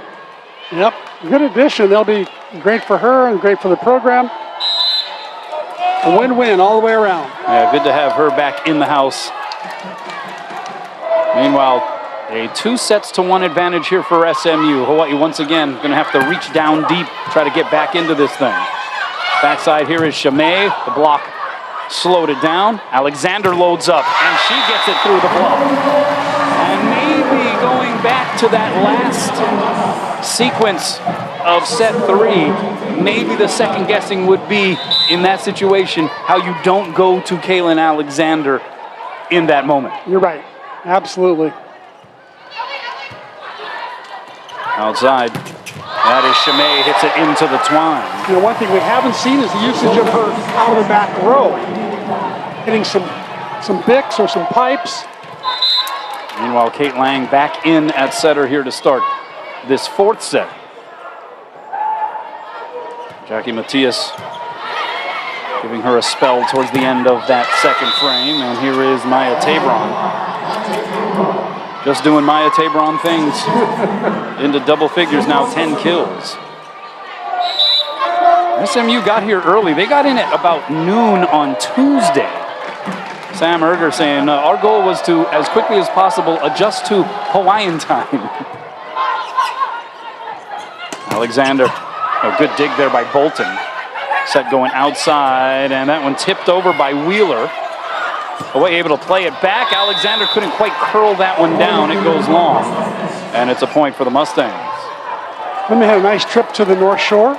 Yeah, so they have a grad assistant out of Punahou, Sina Uluave, who was also the American Athletic Conference Libero of the Year last season, and there she is now on the bench as that grad assistant position. She also played at Toledo and Wichita State. Alexander, oh, what a layout save there by Bolton, and an amazing job by the Mustangs just to keep this sequence alive. Now Bamus is blocked. The cover there by Alexander. Right back to Alexander goes Lang. She's blocked. Bamus sets up Alexander off 1 foot. She's blocked again. And now a free ball will go wide of the court. Well, the wall was up there on the SMU side. Back to the SMU pre-match activities and went out to the North Shore. I think Uluwebe had their I think a big, nice dinner at their house, and then went to Polynesian Cultural Center. Yeah, Uluwebe, who hails from Laie, and so she had the family hookups. They hung out at the beach. They went to PCC. It was a great experience on all accounts on the SMU side, as Alexander is able to get the touch, and she gets to 20 kills. Uluwebe, one of the key losses from last year's roster for SMU, along with Emma Clothier, who was the 2023 American Athletic Conference Player of the Year. A middle blocker. Oh, Chimay is blocked and then punches it over, but it was wide of the antenna. And that was one of the first times that Hawaii has been able to send one back at Nia Chimay. Yeah, talk about the blocks right now, 12-3 in favor of SMU. Lang now to serve. Floats it short just past the net. And there is Jams Wheeler. The great story on Jams Wheeler that Coach Erg was telling us about. She's the only player, because of her work ethic, she's seen her go from touching 9-11 to touching 10-5 in 6 months. You don't see that kind of increase. That just shows how much she got after it in the weight room. Alexander the tip. Nice reaction there by Chimay. Here is Wheeler. The push dink, diving save Ike Naga. Alexander, that one dug up by Cullen. Bump set, Chimay lining it up. Dug up by Leva, tight to the net. We got a joust up there. Hawaii will keep it alive on its side. Backside, Alexander. One hand save by Bolton. What a rally.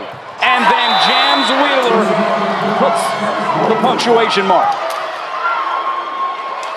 Jams Wheeler starting to light it up now, becoming much more involved in the offense. Picking up kill number 6. Out of Austin, Texas. Mentioned she was the first team All-American Athletic Conference last season. Had 7 double-doubles, had over 1,000 kills and 48 aces in 2022. Famous connecting on her 4th put down. I like that set much more than the direct on the setter set. I like that set in the gap right there. We call it a gap set. And it's set between 2 blockers as opposed to going right at one blocker who smothers you most of the time. Outside, that is Wheeler. Nice job guarding that end line by Alexander. Here's a Damie. A dig by Tabron. Wheeler again, touch shot, and it falls wide of the floor. Hawaii gets the point, and they inch forward. 6-5.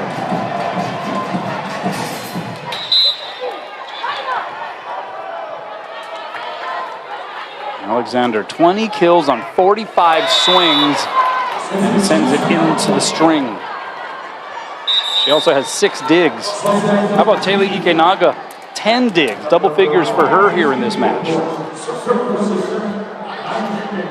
And 6 digs for the freshman Victoria Leva. 3 of which were unbelievable. Yeah.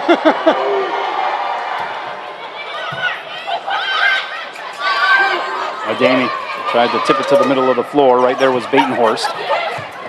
Push dink by Wheeler. Tough angle. Hoppus. How did she do that? Oh my. Just out of Batenhorst's reach. Batenhorst going out now. You know, interesting story on Batenhorst. Her older sister, Allie, played for Nebraska for many years, and she was like the #1 portal recruit. She goes to SC, and they played today in their opener, and they played the team that Hawaii will play next week, Pepperdine. Yeah, it's almost like you have some inside information there with that USC program. I kind of watched a little bit of the games. I want to learn what Pepperdine's doing next week. You know, I got to do my homework. Okay. Maybe keeping an eye on a particular assistant coach as well. Oh, nice dig by Alexander. Outside, here's Ademi, the touch. That one was tight to the pin. Ademi had to extend about as far as she could, and she made it work. Hawaii up 2.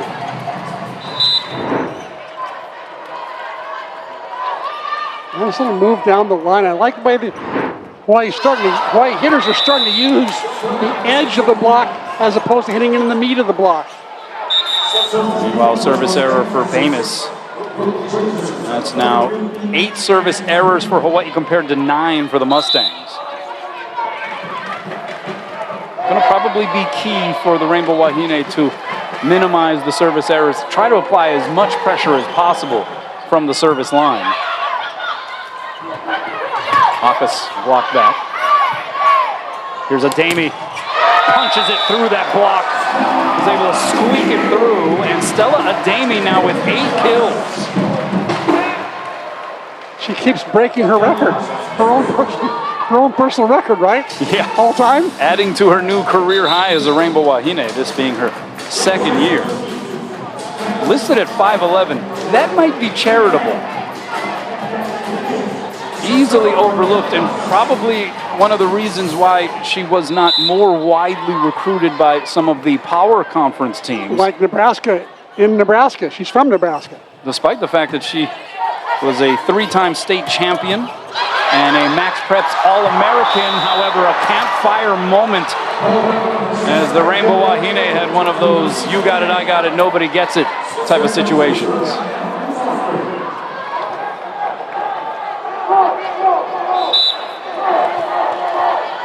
Kate Lang substituted out again moments ago. Rocky Matias taking over the setting responsibilities. Ademi is blocked back. Matias this time going the other way. It's Mane. And that's dug up along the back line by Chimay. Tabron sniffed out there by Matias. Bump set Ademi. The hop, skip, jump approach. And it's going to be a net violation, I believe, against SMU. Somebody got caught in the tape. And so Hawaii gets the point. I think it's Nettie Elkamore that time.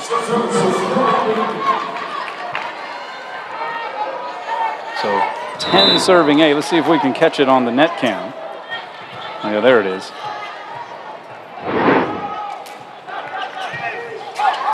How about the serving by Victoria Leyva? She has been consistent.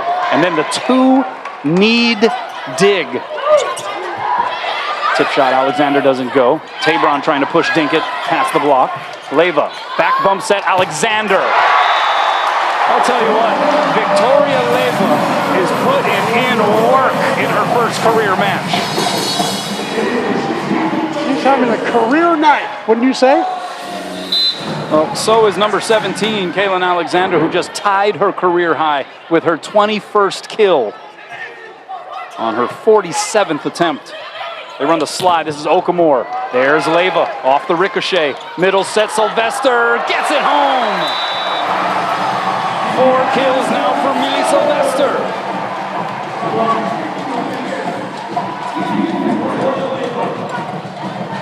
If you squint your eyes, C-Mac. Yeah.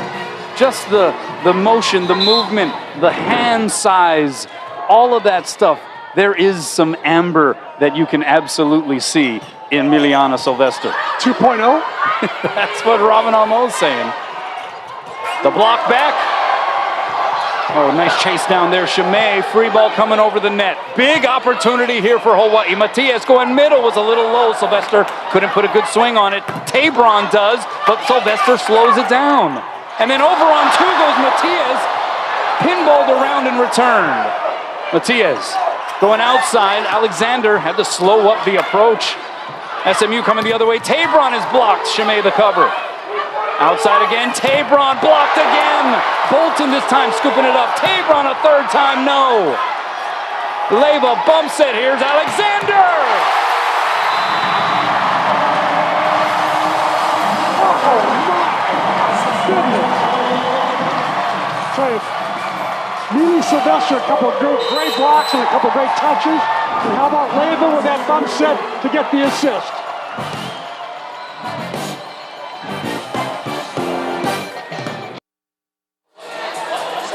Welcome back. It's a new career high for Kaylin Alexander.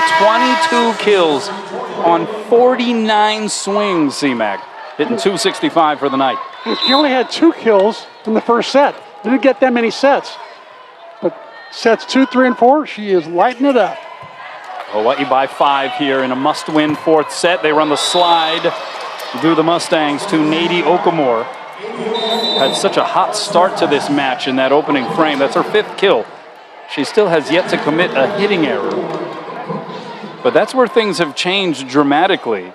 That first set, SMU hit 647 compared to Hawaii negative 138. But right now you look in this set, SMU is at 0-8-0. They're now at 263 overall for the match. Good pass there, Alexander. Middle set, Sylvester.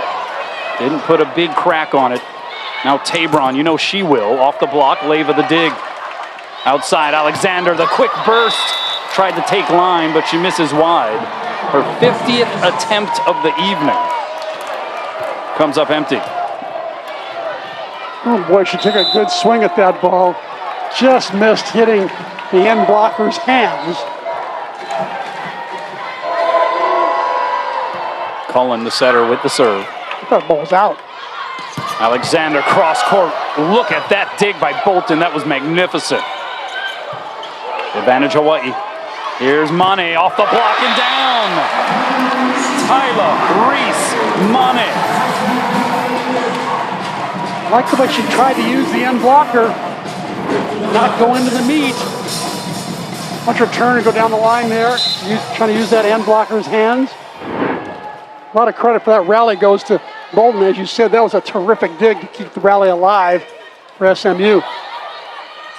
Middle set, Okamore is blocked. Nice play there by Bamis. And then Mane, did she get the touch? No touch. Tried to go high hands.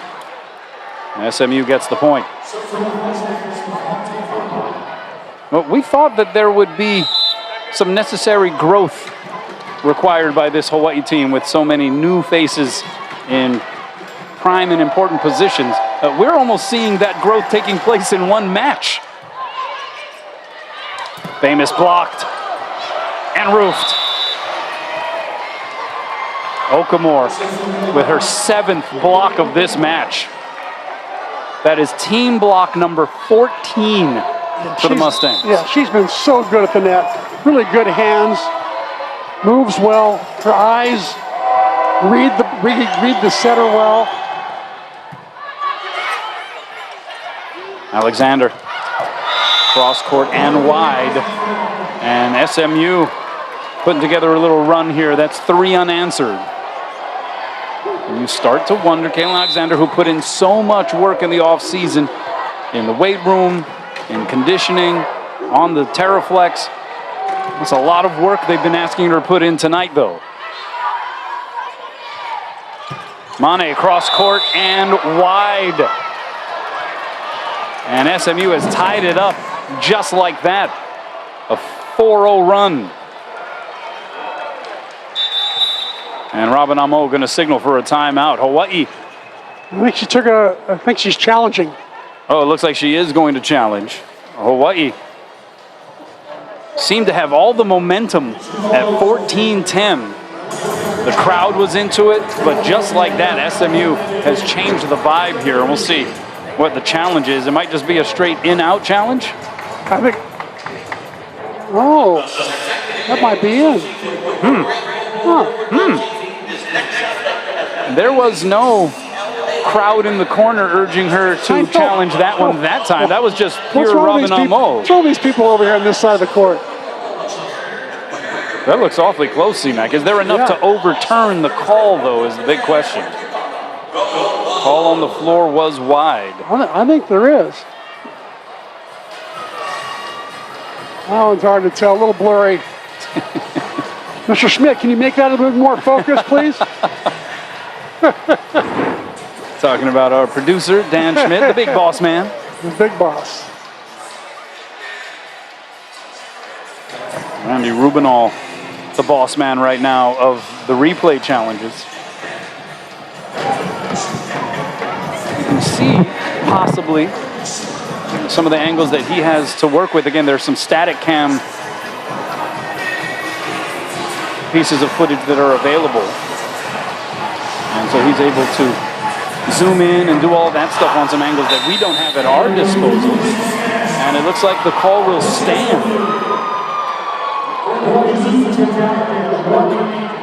So Robin Amo loses the challenge. Have one left.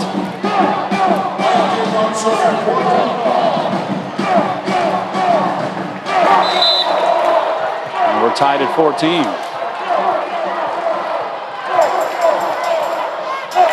Here's Maya Tabron. High and away, set goes to Alexander, and she blasts it off the hands and out. So Robin Amo sticking with Jackie Matias through this rotation, and now appears to be utilizing Kate Lang and Jackie Matias in almost a two-setter type of approach, as Kate Lang comes in now and is back to serve.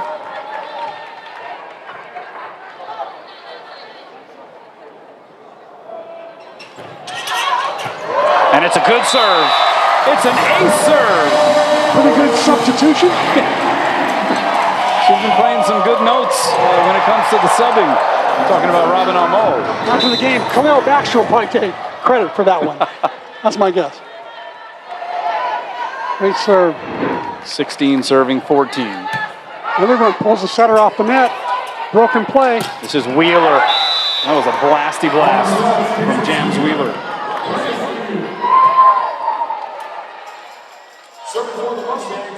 Prepped at Lake Travis High School, was a district MVP. Played club ball for Austin Skyline. And has just been prolific throughout her SMU career. And a little paintbrush there for Famous, but she got the job done. Still goes down as a kill in the kill call. Saw that look she flashed to her setter, Kate Lang. Like, hey, whatever works. Meanwhile, Alexander serves it into the net. This fourth set looking a lot like set number 3.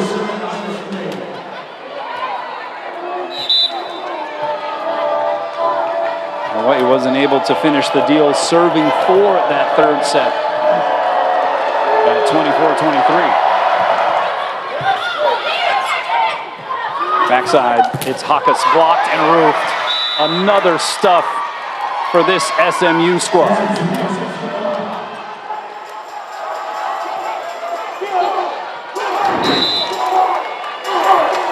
And here's more of the reaction after that famous paintbrush kill. Tally Hawkes enjoying the moment as well. Hawaii led by as many as 5 here in this fourth set. Ademi slowed down by the block. Outside it is Wheeler. Hawkes with the touch. From the back row, Alexander is dug up. Wheeler again, past the double block and out. Was there a touch? No touch was called. We're going to get a challenge from SMU coach Sam Erger.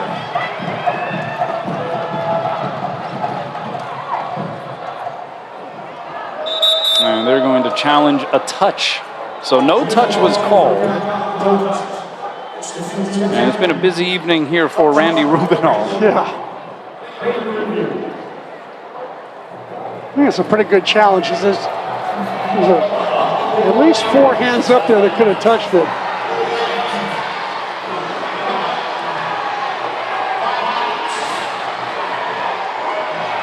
I didn't see anything there, did you?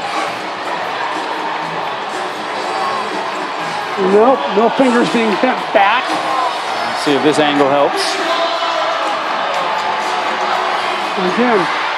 And again, it must be said, we are at a bit of a disadvantage when it comes to the replay angles that we have at our disposal. Randy Rubinall has some of the static cam footage from different cameras placed around the arena to work with. And some of those, because those cameras, unlike what we are showing on our broadcast, aren't moving along with the ball, sometimes have a greater propensity to show whether or not there was a touch. Right. Yeah, that's just a little bit too difficult as far as the resolution is concerned to distinguish. One of the longer challenge reviews from Randy Rubinall, who's been fairly efficient, you'd have to say, here this evening. Yeah, I would agree. It's almost like this one he has to go to all 6 cameras and run the full rotation. He is making his determination known to the official scorers. Let's see. Survey says the call will stand. It is a lost challenge for Sam Erger. And they'll have 1 challenge left. So each team now with 1 challenge remaining. If this goes to a 5th, there will be 1 more tacked on. 18 serving 17, Hawaii trailing 2-1 on opening night of 2024. First match of the Hawaiian Airlines Wahine Volleyball Classic. Back row, Chimay, slowed down by the block. The dig by Lang. Bump set goes to Hopkins. The cover there by Lang off the block. Ademi blocked and roofed. Oh, she was denied. Celia Cullen getting most of that one, jumping up next to Foster. Another very efficient SMU block. Actually, the block a little split there. Ademi tried to go line, and Cullen would have none of it. 6'1" setter who touches over 10 feet. Pass a little tight to the net. Are we going to get an interference call? Yes, we will. That is going to go against Natalie Foster. And so that is actually a call that can now be challenged. What do you think, C-Mac? Was this still on the Hawaii side, or was it above the tape? Yep, still on Hawaii side. That's the correct call.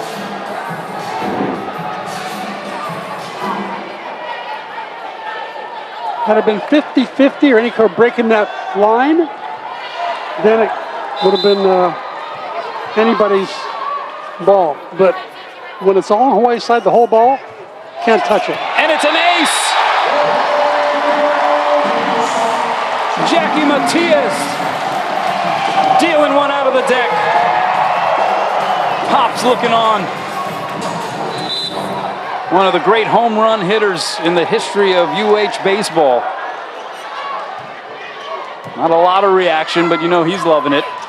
Big time swing there, Maya Tabron, to silence the crowd momentarily.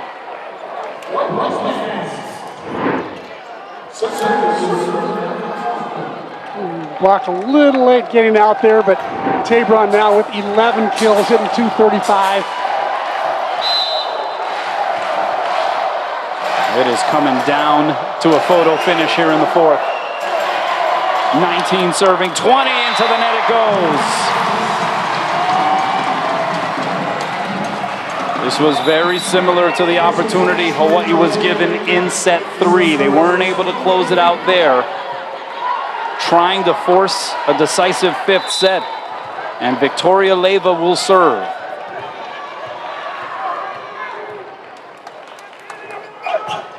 And gets it in. Tabron, cross court and wide. No touch. Hawaii up 3. SMU with 1 timeout left. Let's see if they use it here. Yep, they are.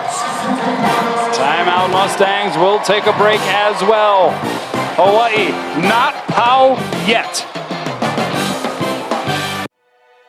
Order Pizza Hut now and get a free large pizza later. That's a free pizza on your next order. So you can pizza now, then pizza again. Free pizza means your next dinner is covered. Your future self will thank you. Get it while it's hot. Only at Pizza Hut. At Kaiser Permanente, our connected team approach allows us to understand the different aspects of your care. The level of communication we have, it's coordinated, multidisciplinary care. It's really the future of medicine. It's not just patient-centered care. It's patient-driven. We're not just treating conditions. Understanding the whole person builds trust and leads to better outcomes. We all work together to care for all that is you. Kaiser Permanente.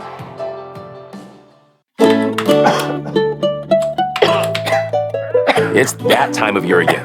Have you gotten your yearly vaccinations? Long's Drugs wants to turn cold and flu season into vaccination season. Vaccines are an effective way to avoid getting common illnesses and help reduce your symptoms if you do get sick. Check with your Longs today for vaccination availability and schedule an appointment. Vaccination season may be upon us, but luckily, your Longs has everything you need. Make Longs a part of your day. Want a real taste of New York? The classic New York-style pizza offers a big, bold taste that's a Hawaii favorite. Handmade to perfection on a crust that's 30% larger than our large. It's just $11.99 for carryout. Classic New York-style pizza, only at Hawaii Pizza Hut. Welcome back. So here's the scenario. Hawaii trailing 2-1. 3 points away from claiming this fourth set and forcing a decisive fifth here on opening night of the 2024 season. And the freshman playing in her first match, Victoria Leyva with the serve. Outside it is Tabron, dug up only momentarily, and then running out of room. A bit of a crash scene over there on the bench. Good effort by Tyler Reese-Mane.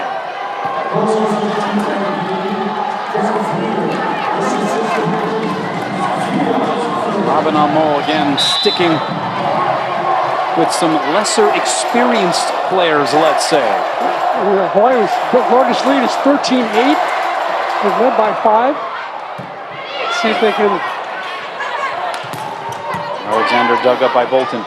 Over on 2 goes Cullen. What a save! Diving pancake by Matias to help keep it alive. Outside, Tabron. Oh my word! Whoa. That was big time.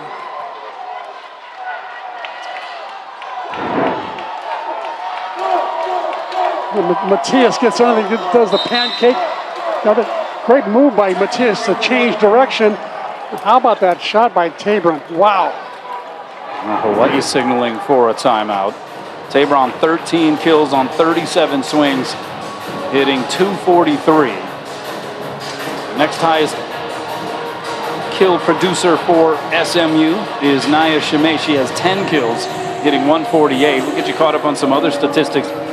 Career night for Kaylin Alexander, career high 23 kills on 55 attempts, hitting .218. Meanwhile, you have double-figure digs for Taylor Ikenaga. She has 10, and Victoria Leyva in her UH debut, 9 digs, one away from double figures.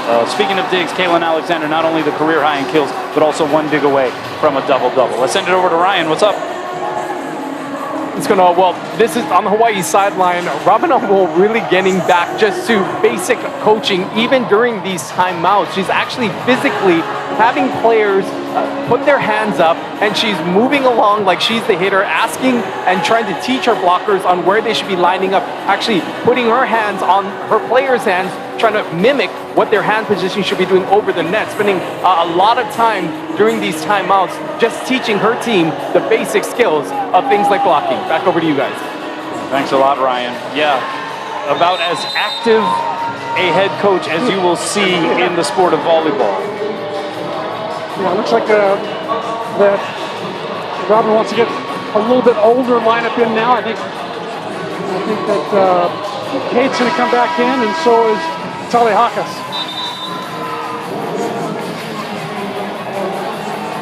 Yeah, right on cue. Mane and Matias back to the bench.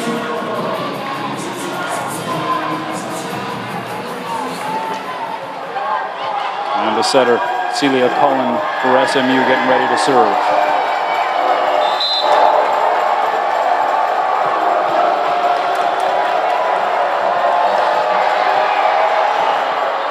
Floats it over.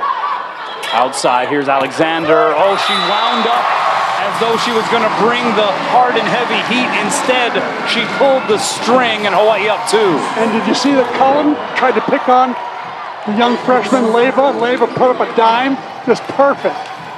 Right on the money. She has been very impressive here in her debut, Victoria Leyva. Now Ikenaga to serve. 23 serving 21. SMU out of system. High ball bump set. It's Shimei. Blocked and roofed.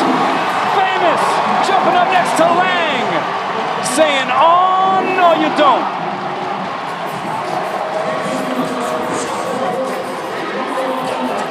Kaylin Alexander in the front row now. Hawaii's got 3 chances to wrap this one up in the 4th set. Aloha ball for set 4. One hand set goes nowhere. It doesn't get back over the net. And we are going to a 5th on opening night.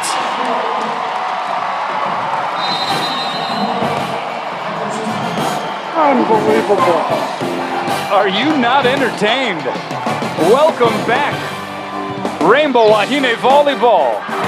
A thriller to get 2024 started.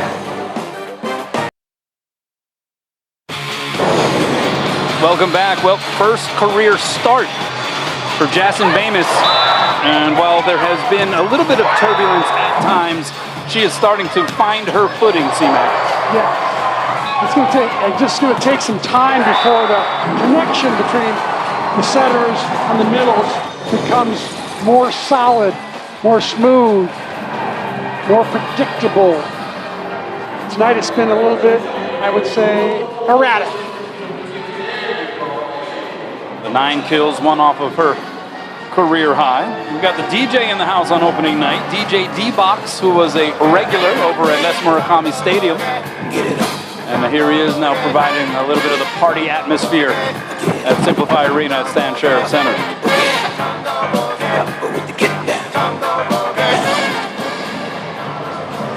It's a scene, man. It's a scene here in Manoa. It is. Pretty good crowd tonight for a Friday night rain. Yeah, the weather was a little iffy earlier, some traffic. Around 4,000. I didn't get. Did you get the? Yeah, I got you covered here. Through the turnstile, 4,857 on a little over 6,000 tickets issued. Usually when you see the discrepancy with tickets issued and through the turnstile, you can usually blame that on weather, on some of the traffic in the surrounding areas, so perhaps that impacted things. But yeah, not bad. I bet Sunday night goes up a notch. Close to 5 Gs here on opening night. And the fans that did show up, they have gotten their money's worth. It wasn't looking like it was going to be this dramatic in that first set. Hard to believe. Hawaii lost that first frame 25-7. It looked like they didn't even necessarily belong on the same floor as SMU, a team playing its first match as now a member of the ACC, but Hawaii was able to respond, taking set 2, 25-23. They were serving for set 3, 24 serving 23, but ended up losing 26-24. Another bounce back response in the 4th, 25-21, and here we are. A race to 15 for the match. SMU serving first. Alexander, the set a little off the net, scraped the fingertips of the block. Back row, Shimei, able to drive it through that proposed Hawaii block and down for her 11th kill.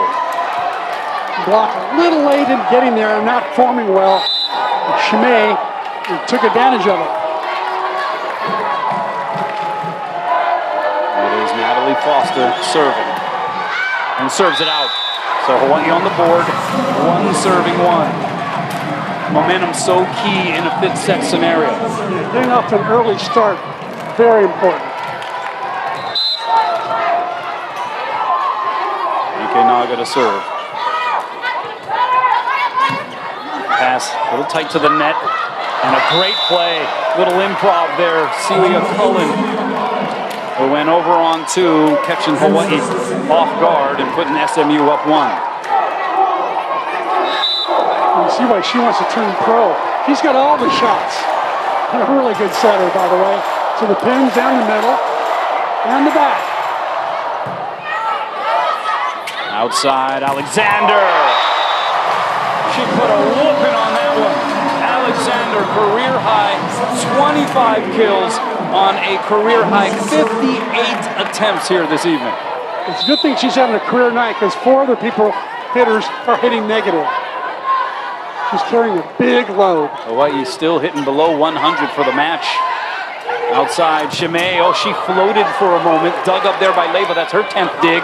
Alexander roll shot, diving save, Shimei. How about that set to Tabron, blocked back, punched up in the air by Okamura. Shimei will send a free ball over the net. Advantage Hawaii. Lang, backside, Hakas! Down the line and wide.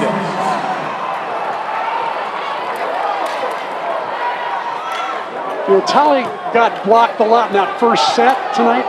Remember about 2 hours ago? And now she's into avoidance attacking.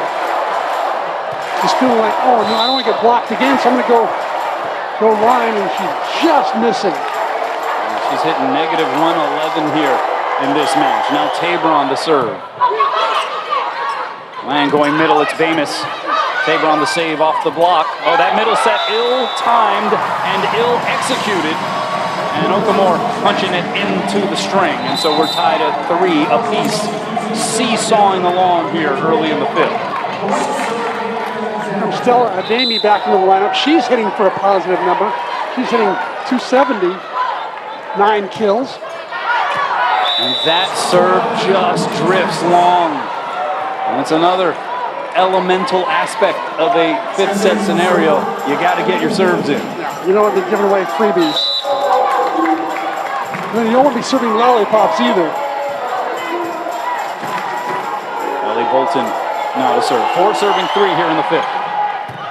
Pass by Alexander is a good one. Hakas off the block and down, and she lets out a roar. It has not come particularly easy for Tali Hakas. Remember, she joined the team just 2 nights ago. Yeah. Good set from Kate Lang that time, too. She got a one-on-one situation on the outside. SMU out of system. Wheeler will get a swing out of it, though, but she hits it into the net. And Hawaii leads here 5-4 in the 5th.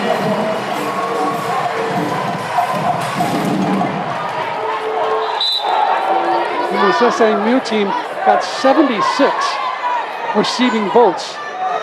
So they're just outside the top 30. Backside, Shimei, dug up by Alexander. That was a laser beam. Ademi off the block and down. What a dig by Alexander. That gives her a double performance. I thought Leva had the best dig of the night, but I'm not sure. I think that was just taken over by Kayla Alexander. What a dig. That's called a chester. He just comes off the chest and pops straight up. Alas, the ensuing serve by Bamus gives SMU the point and the side. It's an especially important time to keep the ball in after a team that just had some spectacular play. The crowd's in it. You got lots of momentum. Here is Casey Batenhorst. And she serves it into the net. Led the team in aces a year ago, but as a serving sub has had a couple of ill-timed service errors here in this match.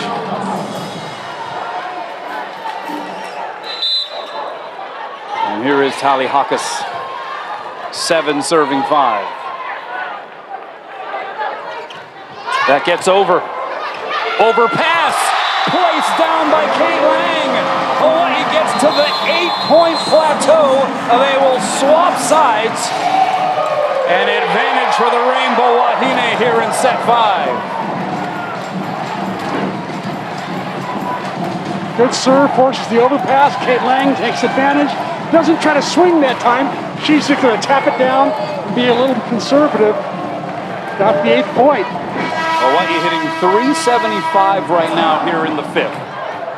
SMU, meanwhile, flatlining it. They have 2 kills and 2 hitting errors on 7 overall attempts. Apparently there is a media timeout here at 8. We'll keep things here as these 2 head coaches coach their squad up. You know, it was a really interesting conversation we had with Sam Erger earlier in the week. We asked her about coaching against Robin Amo. Erger herself, a setter in her playing days at Bowling Green. And she said, when I was little, Robin was the Olympic setter. And she said, I looked up to her, and now to be coaching against her as a head coach, it is crazy. She called her a dog and says she has nothing but respect for Robin Amo. And that was just kind of an interesting sentiment shared by Sam Erger. And I'd imagine there are a lot of other head coaches in the collegiate game that feel similarly when going up against other volleyball legends. I totally agree. When I saw Sam before the game, she said it again. She said, it's 5:30, the place is empty. And she says, you know, Chris, she says, it's such an honor to be here coaching against one of my legends, my heroes. So, well, maybe a legend in the making in the form of true freshman Victoria Leyva, who in her Rainbow Wahine debut has 10 digs and 3 assists, C-Mac. Yeah, it's been quite the night. You know, she obviously lost the libero competition to Taylor Ikanaga, no surprise there, but then she's come through this defensive specialist position and just lit it up. She and Taylor Ikanaga each with double-digit digs. Taylor with 10 as well to go along with 4 assists. It is 8 serving 5. They have swapped sides. And Hakas will return us to action here. That one does not get over the top of the tape. Another time important to keep it in after a timeout. Got the momentum.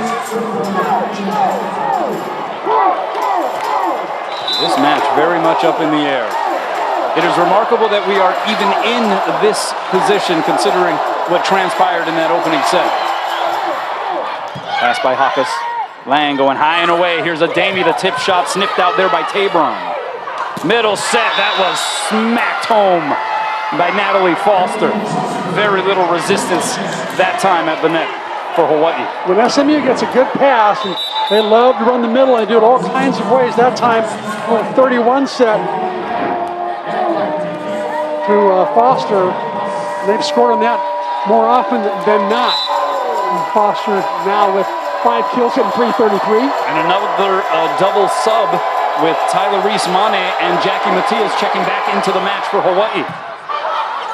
Matias going outside to Mane. She goes high hands. Outside, Tabron dug up by Alexander. Ikanaga the bump set. Mane! That's dug up in the air by Chimay. High ball bump set. Tabron blocked and roofed.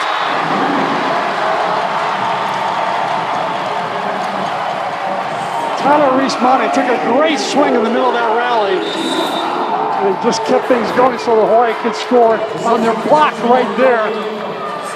Pretty good penetration. It looked like a Davey might have been backing off the net a little bit and got lucky. Well, she got all of that one. All smiles for Adami along that Hawaii bench, and now Victoria Leyva to serve. 9 serving 7. And just wide. Another out serve for Hawaii here in the 5th. They're trying just a little bit too hard to hit their spots. I believe that is the first service error of the match for Victoria Leyva. Yeah, she's been solid all night long. 8 serving 9. Tough server here in the form of Natalie Foster. Pass by Alexander is a good one. Quickly back up to her feet. The push dink down the line misses wide. We are tied at 9, and Robin Amo going to signal for a timeout. Oh, the anxiety in this building. A race to 6 when we come back. Welcome back. Well, we mentioned close to 5,000 here in this building, taking in what has turned into a season opening classic. We are knotted at 9. It is 1st to 6 for the match. It's the amazing part about the sport of volleyball is you can play all of this and put in all of this action, play all of this time, and it comes down to who's going to get to 6 first. Here's Alexander as Kate Lang re-enters the match and puts up a little bit of guava jelly for her outside swinger. Pretty good set selection that time by Kate Lang. Go to the hot hitter. 10 serving 9, and now Ikanaga to serve. It is imperative to get these serves in late in set 5. She does so, and it's a good one. Shimei with the set. And it is a block by Hawaii, but it goes out of bounds. Tabron able to make something happen with it. And how about the chutzpah of Naya Shimei to take on the setting responsibilities? And again, they are not going to be calling double contacts on those second touches as long as the ball stays on that side of the net. The new rule instituted here this season. 10 serving 10. Lang going outside. Here's Alexander off the block and out. Alexander with her 27th kill.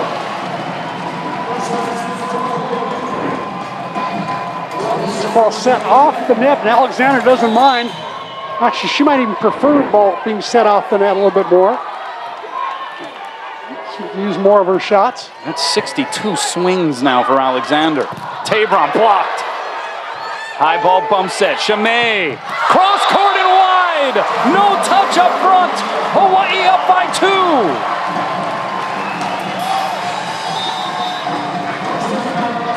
And a timeout taken by the Mustangs. Hawaii closing in.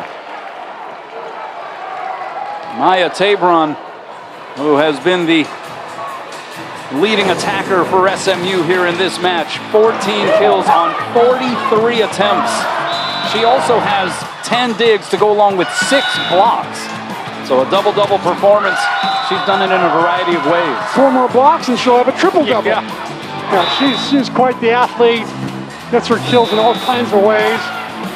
That time she split the block. She can go sharp angle. She can go line. She's got all the shots. She's really a fun player to watch. A graduate student. Yeah, one of 4 Division I transfers for this roster.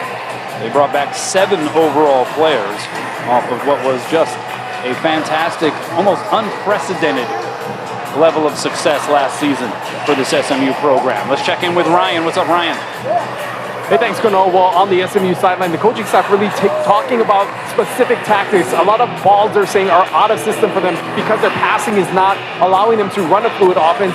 Other players are having to step in and set the second contact. What they're trying to get their team to do is set the second contact a lot tighter. We saw an instance of that just moments ago when they were able to use the block. They want their second setters outside when they're out of system to give their attackers a better set on the net to be able to use the Hawaii block. And in this situation, they may move to a stack. They're going to move all their attackers now over to the left side to flood Hawaii's right side block. Back over to you guys.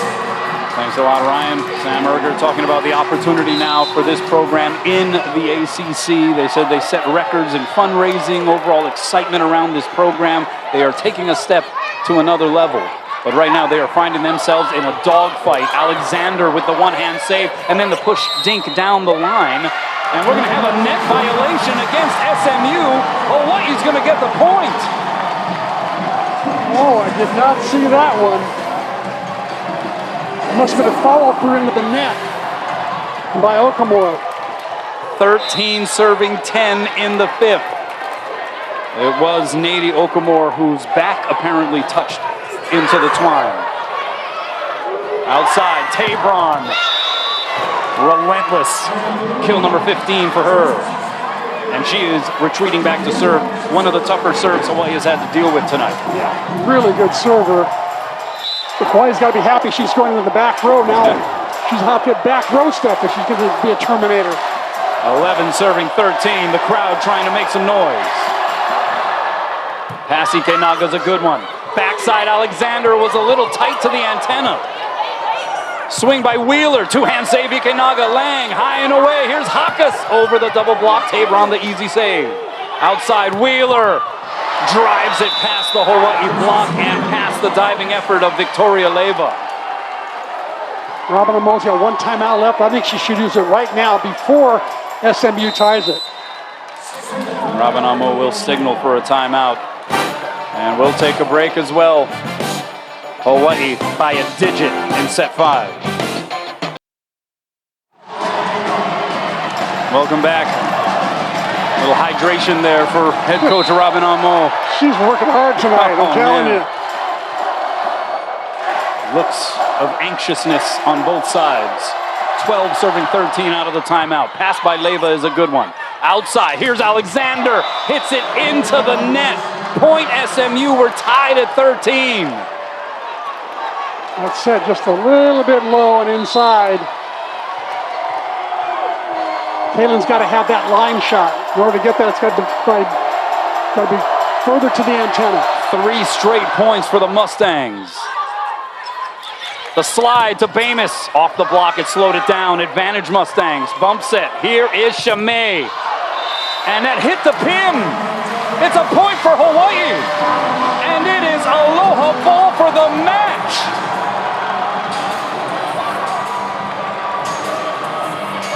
And nearly 5,000 here in Simplify Arena at Stan Sheriff Center, rising, although they will probably take a seat for the moment because we appear to have a challenge.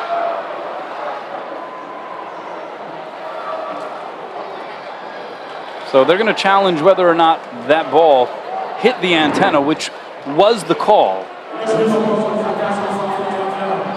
Oh, yeah. It definitely did. That's an easy call. Natalie made it right here. Natalie Iwamoto, of course, our statistician. She called it right away. Of very high esteem. So this is one of those, you challenge it, it works effectively like a timeout. You break up some of the rhythm on the other side. Yep. But that is clearly a call that will be upheld.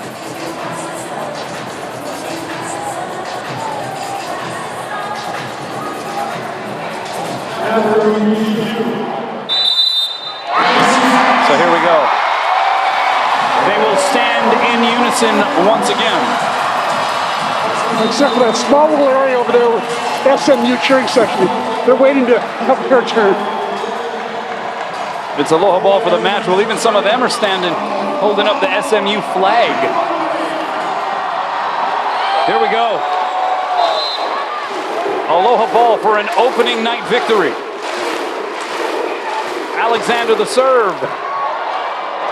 High ball bump set. Wheeler the swing off the block. Save Ikenaga. Back row set. Alexander. What a dig along the back line by Tabron. Put down by Bamus, and it is over.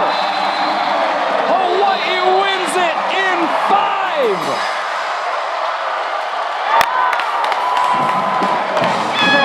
You'd asked me 2 hours ago when they lost 25-7, would you have thought they'd win in 5?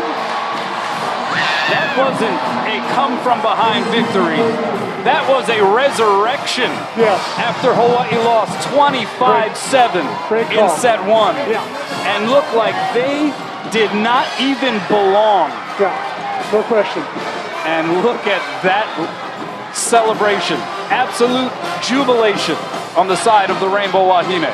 They just beat a very good SMU team who's going to win a lot of matches this year. Even though they're in a tougher conference, they're going to win a lot of matches in that conference. They're a very good team. Hawaii ends up hitting 0-9-0 for the match.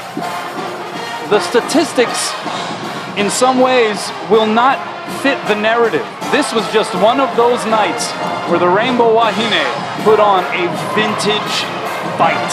And they were led by a career performance by Kalen Alexander. 28 kills, 66 attempts, hitting .227.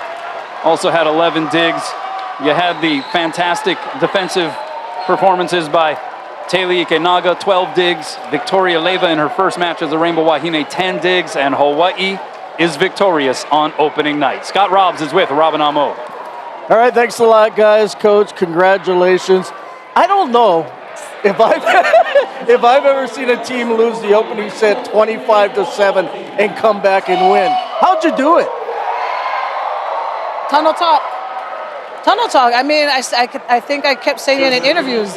This is a young team, you know, the young with some old ones. They got to get, used to playing with each other. But the fight, you still got to have the fight. And that's what they did. They came back out. They got their butts whooped, came back out, did some tunnel talk, and came out and played. We had so many errors, but fight. know? You got the win. That's all that matters. Yes, sir. And Caitlin Alexander, I think she realizes that a lot's going to be expected of her this year. It looks like she's taken that next step. At least here she did tonight. She did, man. She's on the next level. Like from last year to this year, like I said, I don't know what clicked, but something did, and I mean, she's playing great. All right, last question. We'll let you go. A lot of new faces out there tonight. We saw a lot of them contributing. Overall, your thought on how the maybe less, not always new faces, but maybe less experienced players perform for you? That was awesome. You know, Jackie, we put Jackie and Ty. They're coming straight off the bench, and it's like, you know, tight situations. They're coming in and they're doing their job, doing what they have to do. That's teamwork right there. All right, go get some Excedrin, and we'll talk to you on Sunday. Okay, bye. Come Sunday, guys. All right, Kanoa.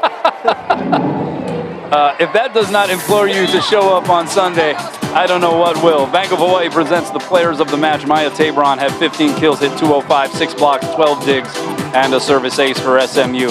Kaylin Alexander put on the superhero cape tonight. A career-high 28 kills, hitting 227, 11 digs, a block, and an ace, and 66 attempts. And so I turn to you, C-Mac, on a night where Hawaii committed 40 hitting errors as a team, as we take another look at match point.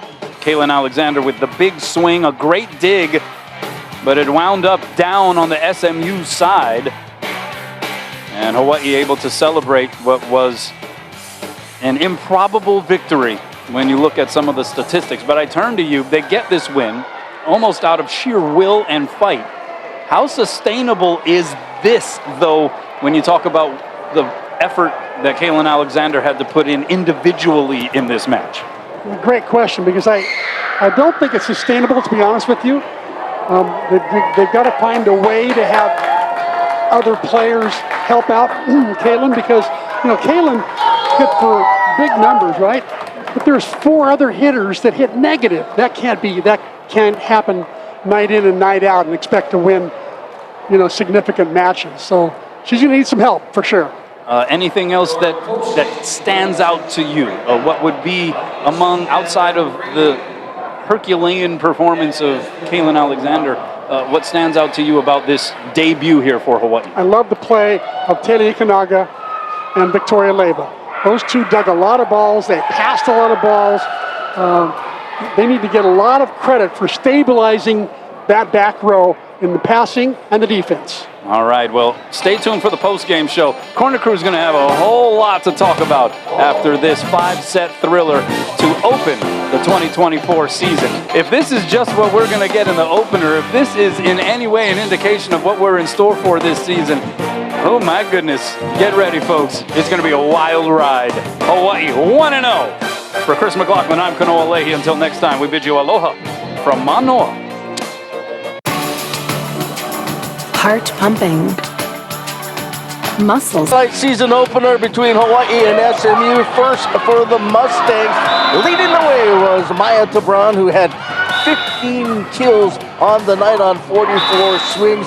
She hit 205 on the night. She also had a service ace and a couple of blocks on the Hawaii side. One of the new faces, the freshman out of El Paso, Texas, to the DS, Victoria Leyva, made an impact here in her very first Division I match. How about 10 digs as a defensive specialist, really standing out the passing for Hawaii. But the story of this evening was this young lady, the third-year Rainbow Wahine, one of the veterans, Kaylin Alexander, and she looked awesome. She had a career-high 28 kills on 66 swings.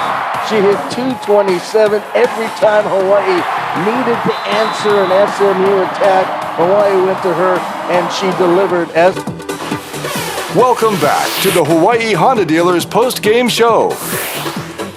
Hawaii takes the opener here in 2024, knocking off SMU in 5. A great comeback by the Rainbow Wahine, largely in part to this young lady next to me, Kaylin Alexander, a career-high 28 kills. First off, how's your arm? Ooh, it's a little sore.